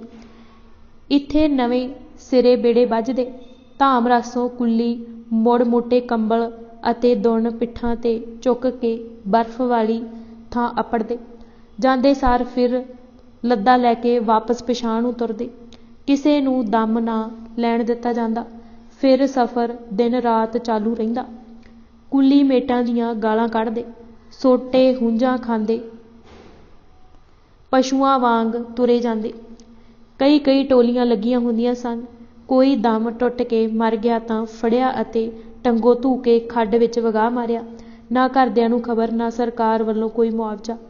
ਮਰੇ ਦੀ ਥਾਂ ਕੋਈ ਕਿਸਮਤ ਦਾ ਮਾਰਿਆ ਹੋਇਆ ਹੋਰ ਫੜ ਲਿਆ ਜਾਂਦਾ। ਦੁੱਖ ਸੁੱਖ ਵੇਲੇ ਜੇ ਕਿਸੇ ਨੇ ਕੁਝ ਸਮੇਂ ਲਈ ਘਰ ਜਾਣਾ ਹੋਵੇ ਤਾਂ ਆਪਣੀ ਥਾਂ ਬੰਦਾ ਦੇ ਕੇ ਜਾਵੇ। ਇਹਨਾਂ ਗਰੀਬ ਦੇ ਵਿਆਹ ਸ਼ਾਦੀਆਂ ਦੇ ਮਰਨੇ ਪਰਨੇ ਬਰਫ਼ ਢੋਂਦਿਆਂ ਦੇ ਹੀ ਹੁੰਦੇ। ਕੋਈ ਕੁਸਕਦਾ ਨਹੀਂ ਸੀ। ਮਰੇ ਕੋਈ ਜੀਵੇ, ਮੀਂਹ ਜਾਵੇ ਹਨੇਰੀ ਜਾਵੇ, ਸ਼ਾਹੀ ਰਾਜਧਾਨੀ ਵਿੱਚ ਬਰਫ਼ ਐਨ ਸਮੇਂ ਸਿਰ ਬਿਨਾਂ ਨਾਗਾ ਪਹੁੰਚਣੀ ਚਾਹੀਦੀ ਸੀ। ਬਰਫ਼ ਲਾਹ ਕੇ ਜੋ ਬੇੜੀਆਂ ਦਿੱਲੀਓਂ ਵਾਪਸ ਦਰਿਆਪੁਰ ਨੂੰ ਜਮਨਾ ਦੇ ਚੜ੍ਹਦੇ ਪਾਣੀ ਮੁੜਦੀਆਂ, ਉਹਨਾਂ ਨੂੰ ਬੜੀ ਸਖ਼ਤ ਮਿਹਨਤ ਕਰਨੀ ਪੈਂਦੀ। ਦੁਪਾਸੀ ਲਾਮ ਡੋਰ ਲੱਗੀ ਰਹਿੰਦੀ। ਬਰਸਾਤਾਂ ਵਿੱਚ ਜਦ ਦਰਿਆ ਚੜ੍ਹ ਜਾਂਦਾ ਤਾਂ ਬੇੜੀਆਂ ਦਾ ਕੰਮ ਅਸਲੋਂ ਔਖਾ ਹੋ ਜਾਂਦਾ। ਚਲਾਉਣ ਵਾਲੇ ਮਰ ਲੱਥਦੇ। ਠੰਡਾ ਪਾਣੀ ਪੀਣ ਲਈ ਮੁਗ਼ਲ ਸ਼ਾਹੀ ਨੂੰ ਕੀ ਅਨੁਭਵ ਹੁੰਦਾ ਹੋਵੇਗਾ ਕਿ ਪਿਆਲਿਆਂ ਵਿੱਚ ਤੈਰਨ ਵਾਲੀਆਂ ਬਰਫ਼ ਦੀਆਂ ਡਲੀਆਂ ਨਹੀਂ, ਸਗੋਂ ਹਜ਼ਾਰਾਂ ਬੇਜਵਾਨ ਮਜ਼ਲੂਮਾਂ ਦੇ ਹੱਡਾਂ ਦੇ ਟੁਕੜੇ ਅਤੇ ਮਾਸ ਦੀਆਂ ਬੋਟੀਆਂ ਹਨ। ਔਰੰਗਜ਼ੇਬ ਵੱਲੋਂ ਇਹ ਸੇਵਾ ਸੀ ਕਿ ਨਾਹਣ ਦੇ ਰਾਜੇ ਦੇ ਜਿੰਮੇ, ਜੋ ਬਰਫ਼ ਪਹੁੰਚਾਉਣ ਕਰਕੇ ਬਰਫ਼ੀ ਵਾਲੇ ਰਾਜੇ ਵੱਲੋਂ ਜਾਣਿਆ ਜਾਂਦਾ ਸੀ। ਇਸ ਕੰਮ ਵਿੱਚ ਲੱਗੇ ਲੋਕਾਂ ਨੂੰ ਕੀ ਮਿਲਦਾ ਸੀ? ਨਰਕੀ ਜੀਵਨ। ਮਰਨ ਤੱਕ ਇਹ ਗੁਲਾਮੀ ਦਾ ਜੂਲਾ ਮੋਢਿਓਂ ਨਹੀਂ ਲੱਥਣਾ। ਹੋਸ਼ ਹੁੱਟ ਕੇ ਮਰਿਆਂ ਅਤੇ ਖੱਡਾਂ ਵਿੱਚ ਸੁੱਟੇ ਗਿਆਂ ਨੂੰ ਕਿਸੇ ਨੇ ਕੀ ਯਾਦ ਕਰਨਾ? ਡਰ ਸਹਿਮ ਦੇ ਮਾਰੇ ਵਾਰਸਾਂ ਦੀ ਅੱਥਰ ਵੀ ਨਹੀਂ ਕੀਰੀ ਹੋਣੀ। ਇਸ ਖਿਦਾਮਤ ਦਾ ਸਿਲਾ ਰਾਜੇ ਨੂੰ ਕੀ ਮਿਲਿਆ? ਔਰੰਗਜ਼ੇਬ ਨੇ ਹੱਥੋਂ ਤਾਂ ਕੀ ਦੇਣਾ ਸੀ, ਉਲਟਾ ਵੱਡੇ ਭਰਾ ਦੀ ਗੱਦੀ ਖੋਹ ਕੇ ਛੋਟੇ ਨੂੰ ਇਸ ਸ਼ਰਤ 'ਤੇ ਦੇਣੀ ਚਾਹੀ ਕਿ ਉਹ ਆਪਣੇ ਧਰਮ ਨੂੰ ਤਿਲਾਂਜਲੀ ਦੇ ਕੇ ਮੁਸਲਮਾਨ ਹੋ ਜਾਵੇ।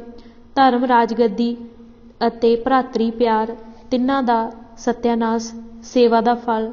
ਗੁਲਾਮਾਂ ਲਈ ਇਹੋ ਜਿਹਾ ਫਲ ਹੀ ਮੱਥੇ ਦਾ ਲੇਖ ਬਣਦਾ ਹੈ। ਬਿਰਧ ਮਾਂ ਦੀ ਮਮਤਾ ਤੜਫ ਉੱਠੀ। ਭੂਪ ਪ੍ਰਕਾਸ਼ ਦੀ ਮਾਤਾ, ਜੋ ਕਾਫੀ ਬਿਰਧ ਉਮਰ ਦੀ ਔਰਤ ਸੀ, ਨੇ 30 ਮੁਅੱਤਬਰ ਅਤੇ ਸਿਆਣੇ ਪਹਾੜੀ ਅਮੀਰ ਭੂਪ ਪ੍ਰਕਾਸ਼ ਦੇ ਪਿੱਛੇ ਤੋਰੇ, ਜੋ ਜਾ ਕੇ ਪਾਤਸ਼ਾਹ ਦੀ ਮਿੰਨਤ ਸਜਾਮਤ ਕਰਕੇ ਉਸ ਦੇ ਪੁੱਤ ਨੂੰ ਰਿਹਾ ਕਰਵਾ ਕੇ ਲਿਆਉਣ। ਪਾਤਸ਼ਾਹ ਦੇ ਹਜ਼ੂਰ ਇਹਨਾਂ ਆਪਣੀਆਂ ਮਿੰਨਤਾਂ ਦੇ ਨਾਲ ਬੁੱਢੀ ਰਾਜਮਾਤਾ ਦੀਆਂ ਲਿਲਕਣੀਆਂ ਵਰਣਨ ਕਰਕੇ ਆਪਣਾ ਮੁਦਾ ਜ਼ਾਹਿਰ ਕੀਤਾ। ਪਾਤਸ਼ਾਹ ਬੜਾ ਕ੍ਰੋਧ ਵਿੱਚ ਸੀ। ਪਿਛਲੀਆਂ ਖਿਦਾਮਤਾਂ ਸਿਰਿਓਂ ਭੁਲਾ ਦਿੱਤੀਆਂ। ਭੂਪ ਪ੍ਰਕਾਸ਼ ਨੂੰ ਗੁਲਾਬ ਸਿੰਘ ਦੀ ਬਖਸ਼ੀ ਨਾਲ ਉਸੇ ਪਿੰਜਰੇ ਵਿੱਚ ਬੰਦ ਕਰਕੇ ਦਿੱਲੀ ਨੂੰ ਰਵਾਨਾ ਕੀਤਾ, ਜਿੱਥੇ ਇਹ ਗੁਲਾਬ ਸਿੰਘ ਦੇ ਨਾਲ ਹੀ ਕਤਲ ਕੀਤਾ ਗਿਆ। ਜੋ 30 ਪਤਵੰਤੇ ਆਏ ਸਨ, ਉਹਨਾਂ ਦੀ ਫਰਿਆਦ ਸੁਣ ਕੇ ਪਾਤਸ਼ਾਹ ਨੇ ਆਪਣੇ ਕੰਪੂ ਵਿਖੇ ਉਸੇ ਦਿਨ ਹੀ ਕਤਲ ਕਰਵਾ ਦਿੱਤੇ। ਰਾਜਮਾਤਾ ਨੇ ਮੁਗਲ ਰਾਜ ਪ੍ਰਾਪਤੀ ਆਪਣੀ ਨੇਕ ਨੀਅਤੀ ਅਤੇ ਵਫਾਦਾਰੀ ਸਾਬਿਤ ਕਰਨ ਲਈ ਕੁਝ ਸਿੱਖ ਫੜੇ, ਕਤਲ ਕਰਵਾ ਕੇ ਉਹਨਾਂ ਦੇ ਸਿਰ ਬਾਦਸ਼ਾਹ ਦੀ ਸੇਵਾ ਵਿੱਚ ਭੇਜੇ ਤਾਂ ਕਿ ਉਸ ਦਾ ਦਿਲ ਪਸੀਜੇ ਅਤੇ ਭੂਪ ਪ੍ਰਕਾਸ਼ ਨੂੰ ਛੱਡ ਦੇਵੇ। ਪਰ ਇਹ ਆਸ ਪੂਰੀ ਨਾ ਹੋਈ। ਮਾਤਾ ਨੂੰ ਜਦ ਭੂਪ ਪ੍ਰਕਾਸ਼ ਦੇ ਅੰਤ ਦਾ ਪਤਾ ਚੱਲਿਆ ਤਾਂ ਸਹਾਰ ਨਾ ਸਕੀ ਅਤੇ ਗਮ ਨਾਲ ਹੀ ਮਰ ਗਈ। ਪਰ ਬਰਫ਼ ਫਿਰ ਵੀ ਉਸੇ ਤਰ੍ਹਾਂ ਪਹੁੰਚਦੀ ਰਹੀ, ਕਿਉਂ ਗੁਲਾਮੀ ਦੀਆਂ ਛੱਟਾਂ ਅਣਖ ਅਤੇ ਬਾਹੂਬਲ ਨਾਲ ਮਰਦ ਲਾਹ ਪਰਾਂ ਸੁੱਟਦੇ ਹਨ, ਖੈਰਾਤ ਵਿੱਚ ਨਹੀਂ ਲੱਥਦੀਆਂ। ਇਹ ਹੈ ਉਸ ਬਰਫੀ ਰਾਜੇ ਦੀ ਦਾਸਤਾਨ ਕਿ ਕਿਸ ਤਰ੍ਹਾਂ ਆਪਣੇ ਪੁਰਖਿਆਂ ਵਾਂਗ ਉਹ ਮੁਗਲ ਰਾਜ ਦੀ ਬੇਗਾਰ ਵਰਗੀ ਸੇਵਾ ਕਰਿਆ ਕਰਦਾ ਸੀ। ਇਸ ਸੇਵਾ ਅਤੇ ਵਫਾਦਾਰੀ ਦਾ ਉਸਨੂੰ ਕੀ ਸਿਲਾ ਮਿਲਿਆ, ਉਹ ਸਾਹਮਣੇ ਹੈ। ਬਾਦਸ਼ਾਹ ਨੇ ਰਤਾ ਮਾਸਾ ਨਹੀਂ ਸੋਚਿਆ ਕਿ ਜਿਸ ਵੀਰ ਬਹਾਦਰ ਨੂੰ ਤੇਰੀ 60,000 ਫੌਜ ਨਹੀਂ ਫੜ ਸਕੀ, ਐਨੇ ਬੰਨ ਨੂੰ ਬੰਨੇ ਕਿਸੇ ਕੰਮ ਨਾ ਆਏ, ਭਲਾ ਉਸਨੂੰ ਇਹ ਮਾੜੂਆ ਜਿਹਾ ਰਾਜਾ ਕਿਵੇਂ ਫੜ ਲੈਂਦਾ। ਲਟੇਰੇ ਫੜਨ ਵਾਲੇ ਜਾਲਾਂ ਨਾਲ ਅੱਜ ਤੀਕ ਕੋਈ ਬਾਜਾ, ਚਿਤਰਿਆ ਅਤੇ ਸ਼ੇਰਾਂ ਨੂੰ ਨਹੀਂ ਫੜ ਸਕਿਆ। ਸ਼੍ਰੀਨਗਰੀਆ ਫਤਿਹ ਸ਼ਾਹ ਬਚ ਗਿਆ। ਹਮੀਦ ਖਾਨ ਬਹਾਦਰ ਨੂੰ ਹੁਕਮ ਨਾਹਨ ਅਤੇ ਸ਼੍ਰੀਨਗਰ ਦੇ ਦੋਹਾਂ ਦੀ ਪਹਾੜੀ ਰਾਜਿਆਂ ਨੂੰ ਫੜ ਕੇ ਬਾਦਸ਼ਾਹ ਦੇ ਪੇਸ਼ ਕਰਨ ਦਾ ਸੀ। ਨਾਹਨ ਜੋ ਕਿ ਮੁਖਲਿਸਗੜ੍ਹ ਦੇ ਲਾਗੇ ਸੀ, ਹਮੀਦ ਖਾਨ ਝੱਟ ਪਹੁੰਚ ਗਿਆ। ਭੂਪ ਪ੍ਰਕਾਸ਼ ਜੇ ਚਾਹੁੰਦਾ ਤਾਂ ਸ਼ਹਿਰ ਛੱਡ ਕੇ ਨਿਕਲ ਜਾਂਦਾ, ਬਚ ਸਕਦਾ ਸੀ। ਸ਼ਾਹੀ ਮਹਿਲਾਂ ਵਿਖੇ ਬਰਫ਼ ਪਹੁੰਚਾਉਣ ਦੀ ਉੱਤਮ ਸੇਵਾ 'ਤੇ ਲੱਗਾ ਰਾਜਾ ਆਪਣੇ ਆਪ ਨੂੰ ਮੁਗਲ ਹਕੂਮਤ ਦਾ ਅੰਗ ਪੱਖ ਹੀ ਸਮਝਦਾ ਸੀ। ਉਹ ਇਹ ਨਹੀਂ ਸੀ ਜਾਣਦਾ ਕਿ ਗੁਲਾਮ ਭਾਵੇਂ ਕਿੰਨੀ ਵੀ ਜਾਨ ਜੋਖਮ ਵਿੱਚ ਪਾ ਕੇ ਪਾਤਸ਼ਾਹ ਦੀ ਸੇਵਾ ਕਰਨ, ਉਹਨਾਂ ਦੇ ਦਿਲਾਂ ਵਿੱਚ ਕਦੀ ਅਹਿਸਾਨ ਦੀ ਭਾਵਨਾ ਪੈਦਾ ਨਹੀਂ ਹੋਇਆ ਕਰਦੀ। ਗੁਲਾਮੀ ਵਿੱਚ ਯਕੀਨ ਰੱਖਣ ਵਾਲਿਆਂ ਦੀ ਨਿਗਾਹ ਵਿੱਚ ਸੇਵਾ ਕਰਦਿਆਂ ਗੁਲਾਮਾਂ ਦਾ ਮਾਲਕ ਲਈ ਸਿਰ ਦੀ ਬਾਜੀ ਲਾ ਜਾਣਾ ਕੋਈ ਅਨੋਖੀ ਗੱਲ ਨਹੀਂ। ਮੌਤ ਉਸ ਦੀ ਸੇਵਾ ਦਾ ਹਿੱਸਾ ਹੈ। ਇੱਕ ਵਾਰ ਨਹੀਂ, ਉਹ 100 ਵਾਰ ਆਜ਼ਾਦੀ ਖਾਤਰ ਮਰੇ। ਉਹ ਕਿਸੇ ਵਿਸ਼ੇਸ਼ ਸਲੂਕ ਦਾ ਹੱਕਦਾਰ ਨਹੀਂ। ਬਸ ਇਹੋ ਹੀ ਗੱਲ ਭੂਪ ਪ੍ਰਕਾਸ਼ ਦੇ ਸੰਬੰਧ ਵਿੱਚ ਸਮਝ ਲਈ ਜਾਵੇ। ਸੋ ਬਹਾਦਰ ਸ਼ਾਹ ਨੇ ਉਸ ਦੀ ਸੇਵਾ ਨੂੰ ਰਤੀ ਨਹੀਂ ਗੌਲਿਆ, ਝੱਟ ਪਿੰਜਰੇ ਵਿੱਚ ਬੰਦ ਕਰਕੇ ਦਿੱਲੀ ਪਹੁੰਚਾ ਦਿੱਤਾ। ਨਾਹਨ ਤੋਂ ਅੱਗੇ ਹੱਦ ਫਤਿਹ ਸ਼ਾਹ ਦੀ ਰਿਆਸਤ ਸ਼੍ਰੀਨਗਰ ਦੀ ਸੀ। ਇਹ ਸ਼੍ਰੀਨਗਰ ਕਸ਼ਮੀਰ ਵਾਲਾ ਨਹੀਂ, ਬਲਕਿ ਇਹ ਸ਼ਹਿਰ ਦੇਵ ਪ੍ਰਯਾਗ ਤੋਂ ਲੈ ਕੇ ਅਲਕਾਨੰਦਾ ਦਰਿਆ ਦੇ ਖੱਬੇ ਕੰਢੇ 'ਤੇ ਹੈ। ਇਹ ਕਮਾਊ ਗੜਵਾਲ ਦਾ ਇਲਾਕਾ ਹੈ। ਸ਼੍ਰੀਨਗਰ ਬੜੇ ਉੱਚਿਆਂ ਪਹਾੜਾਂ ਵਿੱਚ ਘਿਰਿਆ ਹੋਇਆ ਹੈ। ਰਾਹ ਖਹਿੜਾ ਬਿਖੜਾ ਹੋਣ ਕਰਕੇ ਹਮੀਦ ਖਾਂ ਇਸ ਪਾਸੇ ਲੰਘ ਗਿਆ। ਫਤਿਹ ਸ਼ਾਹ ਨੂੰ ਪਤਾ ਲੱਗ ਗਿਆ ਕਿ ਉਸ ਨਾਲ ਕੀ ਬਣਨ ਵਾਲੀ ਸੀ, ਸੋ ਆਪਣੀ ਸਵਾਮੀ ਭਗਤੀ ਦੇ ਪ੍ਰਮਾਣ ਵਜੋਂ ਕੀਮਤੀ ਤੋਹਫੇ ਪਾਤਸ਼ਾਹ ਦੀ ਸੇਵਾ ਵਿੱਚ ਭਜਵਾ ਕੇ ਆਪਣੀ ਨੇਕ ਨੀਤੀ ਅਤੇ ਸੂਝ-ਬੂਝ ਦਾ ਰੰਗ ਜਾਮਾ ਲਿਆ। ਬਾਦਸ਼ਾਹ ਨੇ ਅਧੀਨਗੀ ਅਤੇ ਤੋਹਫੇ ਕਬੂਲ ਕਰ ਲਏ ਅਤੇ ਫਤਿਹ ਸ਼ਾਹ ਸੁਰਖਰੂ ਹੋ ਗਿਆ। ਫਤਿਹ ਸ਼ਾਹ, ਯਾਦ ਰਹੇ ਕਿ ਇਹ ਉਹ ਫਤਿਹ ਸ਼ਾਹ ਹੈ ਜੋ ਗੁਰੂ ਘਰ ਉੱਤੇ ਬੜੀ ਸ਼ਰਧਾ ਰੱਖਦਾ ਸੀ ਅਤੇ ਗੁਰੂ ਗੋਬਿੰਦ ਸਿੰਘ ਜੀ ਦੇ ਨਾਲ ਬੜਾ ਪ੍ਰੇਮ ਰੱਖਦਾ ਸੀ। ਇਸ ਦੀ ਲੜਕੀ ਜੋ ਅਜਮੇਰ ਚੰਦ ਪੁੱਤਰ ਭੀਮ ਚੰਦਰ ਕਹਿਲੂਰੀਏ ਨਾਲ ਮੰਗੀ ਸੀ, ਦੀ ਸ਼ਾਦੀ ਸਮੇਂ ਇਸ ਨੇ ਵਿਸ਼ੇਸ਼ ਤੌਰ 'ਤੇ ਗੁਰੂ ਮਹਾਰਾਜ ਨੂੰ ਸੱਦਿਆ ਸੀ। ਗੁਰੂ ਮਹਾਰਾਜ ਖੁਦ ਨਾ ਗਏ, ਪਰ ਦੀਵਾਨ ਨੰਦ ਚੰਦ ਨੂੰ 2 ਲੱਖ ਦਾ ਤੰਬੋਲ ਦੇ ਘਲਾਇਆ ਸੀ। ਭੀਮ ਚੰਦ ਜੰਝ ਚੜ੍ਹਿਆ ਤਾਂ ਬਿਲਾਸਪੁਰੋਂ ਕਾਫੀ ਫੌਜ ਨਾਲ ਲੈ ਕੇ ਤੁਰਿਆ ਅਤੇ ਢੀਂਗ ਮਾਰੀ ਕਿ ਮਾਖੋਵਾਲ ਭੱਜ ਕੇ ਗੁਰੂ ਪਹੁੰਟੇ ਸਿਰ ਲੁਕਾਈ ਬੈਠਾ ਹੈ। ਇੱਥੇ ਵੀ ਟਿਕਣ ਨਹੀਂ ਦੇਣਾ। ਜਿਹੜੀਆਂ ਚੀਜ਼ਾਂ ਮੰਗਣ 'ਤੇ ਨਹੀਂ ਸੀ ਦਿੱਤੀਆਂ, ਤਲਵਾਰੀ ਖੋਹ ਕੇ ਖੜਾਂਗਾ। ਸਾਰਾ ਡੇਰਾ ਲੁੱਟਣਾ ਹੈ। ਇੱਥੋਂ ਦੇ ਉਖੜੇ ਨੂੰ ਮਾਖੋਵਾਲ ਵੀ ਨਹੀਂ ਵੜਨ ਦੇਣਾ। ਫੇਰ ਵੇਖੂੰ ਇਸ ਦੀ ਗੁਰਿਆਈ ਚੱਲਦੀ। ਇੱਕ ਪੰਥ 2 ਕਾਜ, ਜਾਂਦਿਆਂ ਗੁਰੂ ਦਾ ਡੇਰਾ ਲੁੱਟ-ਪੁੱਟ ਲੈ ਜਾਣਾ ਹੈ। ਦਾ ਭਰ ਗਿਆ ਤਾਂ ਗੁਰੂ ਨੂੰ ਵੀ ਠਿਕਾਣੇ ਲਾ ਦੇਣਾ ਹੈ। ਵਿਆਹੋਂ ਵਿਹਲੇ ਹੋ ਕੇ ਨਾਹਣ ਵਾਲੇ ਦੀ ਖਬਰ ਲਵਾਂਗੇ, ਜੋ ਗੁਰੂ ਦਾ ਐਡਾ ਹੇਜਲਾ ਬਣਿਆ ਹੋਇਆ ਹੈ। ਇਹ ਕਿੰਨੇ ਭਾਗਾਂ ਵਾਲੀ ਸ਼ਾਦੀ ਹੈ ਕੰਵਰ ਜੀ ਦੀ, ਜੋ ਇੰਨੇ ਕੰਮ ਇਕੱਠੇ ਹੀ ਰਾਸ ਆਉਣਗੇ। ਇਹਨਾਂ ਢੀਂਗਾਂ ਤੇ ਮਨਸੂਬਿਆਂ ਦਾ ਪੌਂਟੇ ਵਿਖੇ ਗੁਰੂ ਸਾਹਿਬ ਨੂੰ ਵੀ ਪਤਾ ਲੱਗ ਗਿਆ ਸੀ। ਉਹਨਾਂ ਨੇ ਵੀ ਭੀਮ ਚੰਦ ਨੂੰ ਆਖ ਘਲਾਇਆ ਕਿ ਜਿੰਨੀ ਮਰਜ਼ੀ ਫੌਜ ਅਤੇ ਹਮਾਇਤੀ ਇਕੱਠੇ ਕਰ ਲਿਆਵੇ। ਅਸਾਂ ਇਹ ਜੰਜ ਇੱਥੋਂ ਦੀ ਨਹੀਂ ਲੰਘਣ ਦੇਣੀ। ਰਾਜੇ ਨੂੰ ਦੱਸਿਆ ਕਿ ਗੱਲ ਤਾਂ ਮਹਿੰਗੀ ਪਈ। ਪ੍ਰੋਹਤ ਭੇਜਿਆ ਕਿ ਮਹਾਰਾਜ ਦਇਆ ਕਰੋ, ਸੁੱਧੇ ਹੋਏ ਲੰਘਣ ਸਿਰ ਫੇਰੇ ਨਹੀਂ ਹੋ ਸਕਣਗੇ। ਗੁਰੂ ਜੀ ਨੇ ਸਿਰਫ ਲਾੜਾ ਅਤੇ ਪ੍ਰੋਹਤ ਨੂੰ ਲੰਘ ਜਾਣ ਦੀ ਆਗਿਆ ਦਿੱਤੀ। ਲਾੜਾ ਘੋੜੇ ਤੇ ਚੜ੍ਹ ਕੇ ਨਹੀਂ, ਪਾਲਕੀ ਵਿੱਚ ਬਹਿ ਕੇ। ਬਾਕੀ ਸਾਰੀ ਜੰਜ ਅਤੇ ਫੌਜ ਨਾਹਣ ਰਿਆਸਤ ਦੀ ਹੱਦੋਂ ਬਾਹਰ ਦੀ ਹੋ ਕੇ ਔਖੇ ਰਾਹੀਂ ਲੰਘ ਕੇ ਮੁਸ਼ਕਿਲ ਨਾਲ ਸਮੇਂ ਸਿਰ ਸ਼੍ਰੀਨਗਰ ਪਹੁੰਚੀ। ਖਟ ਦਾ ਸਮਾਂ ਹੋਇਆ। ਫਤਿਹ ਸ਼ਾਹ ਨੇ ਜੋ ਹੋਰ ਰਾਜੇ ਸੱਦੇ ਹੋਏ ਸਨ, ਸਾਰਿਆਂ ਨਿਉਂਦਾ ਪਾਇਆ। ਦੀਵਾਨ ਆਨੰਦ ਚੰਦ ਨੇ ਗੁਰੂ ਜੀ ਵੱਲੋਂ ਬਖਸ਼ਿਸ਼ ਹੋਇਆ ਤੰਬੋਲ ਦਿੱਤਾ, ਜੋ 2 ਲੱਖ ਦਾ ਸੀ। ਖਟ ਰੋਕੀ ਗਈ ਤਾਂ ਜਦ ਗੁਰੂ ਜੀ 2 ਲੱਖ ਦਾ ਤੰਬੋਲ ਦਾ ਪ੍ਰੋਹਤ ਨੇ ਬੜੇ ਮਾਣ ਸਤਿਕਾਰ ਨਾਲ ਤਾਰੀਫ ਕਰਕੇ ਜ਼ਿਕਰ ਕੀਤਾ ਤਾਂ ਭੀਮ ਚੰਦ ਨੂੰ ਤਾਂ ਸੱਤੀ ਕੱਪੜੀ ਅੱਗ ਲੱਗ ਗਈ। ਪਹਿਲੀ ਗੱਲ ਤਾਂ ਇਹ ਕਿ ਤੰਬੋਲ ਹੀ ਸਾਰਿਆਂ ਰਾਜਾਂ ਦੇ ਤੰਬੋਲਾਂ ਨਾਲੋਂ ਕਿਤੇ ਜ਼ਿਆਦਾ ਸੀ। ਦੂਜਾ ਗੁਰੂ ਗੋਬਿੰਦ ਰਾਏ ਵੱਲੋਂ ਸੀ, ਜਿਸ ਦੇ ਹੱਥੋਂ ਜੰਜ ਅਤੇ ਫੌਜ ਸਣੇ ਖੱਜਲ ਖੁਆਰ ਹੋ ਕੇ ਮੁਸ਼ਕਿਲ ਨਾਲ ਸਮੇਂ ਸਿਰ ਅੱਪੜਿਆ ਸੀ। ਈਰਖਾ ਵਿੱਚ ਭਿੱਜੇ ਹੋਏ ਫਤਿਹ ਸ਼ਾਹ ਨੇ ਜ਼ੋਰ ਪਾਇਆ ਕਿ ਇਹ ਤੰਬੋਲ ਕਬੂਲ ਨਾ ਕਰੇ, ਸਗੋਂ ਸਿੱਖਾਂ ਨੂੰ ਤੁਰੰਤ ਚਲੇ ਜਾਣ ਲਈ ਕਹੇ।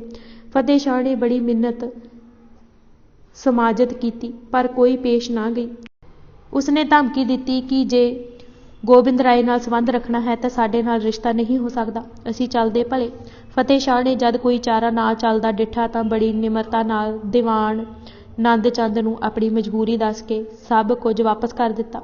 ਸਿੱਖ ਤੰਬੋਲ ਲੈ ਕੇ ਵਾਪਸ ਡੇਰੇ ਆ ਗਏ। ਭੀਮ ਚੰਦ ਦਾ ਇਰਾਦਾ ਸੀ ਕਿ ਰਾਤ ਨੂੰ ਹਮਲਾ ਕਰਕੇ ਸਿੱਖਾਂ ਦਾ ਸਾਰਾ ਸਾਜੋ ਸਮਾਨ ਅਤੇ ਤੰਬੋਲ ਲੁੱਟ ਲਿਆ ਜਾਵੇ। ਦੀਵਾਨ ਆਨੰਦ ਚੰਦ ਦੇ ਸਾਥੀਆਂ ਨੇ ਭੀਮ ਚੰਦ ਦੀ ਨੀਅਤ ਤਾੜ ਲਈ।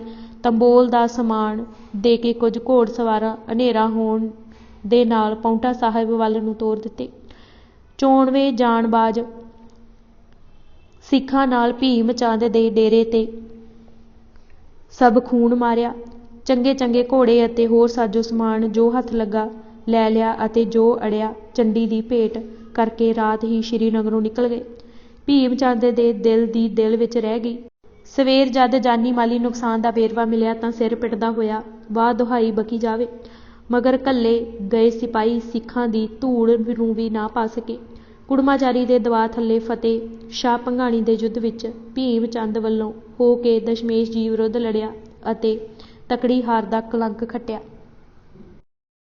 ਅੱਜ ਅਸੀਂ ਭੂਰਿਆਂ ਵਾਲੇ ਰਾਜੇ ਕੀਤੇ ਕਿਤਾਬ ਦੇ 95 ਪੰਨੇ ਪੜ੍ਹ ਚੁੱਕੇ ਹਾਂ। ਬਾਕੀ ਦੀ ਕਿਤਾਬ ਅਸੀਂ ਅਗਲੇ ਭਾਗ ਵਿੱਚ ਪੜ੍ਹਾਂਗੇ। ਵਾਹਿਗੁਰੂ ਜੀ ਕਾ ਖਾਲਸਾ, ਵਾਹਿਗੁਰੂ ਜੀ ਕੀ ਫਤਿਹ।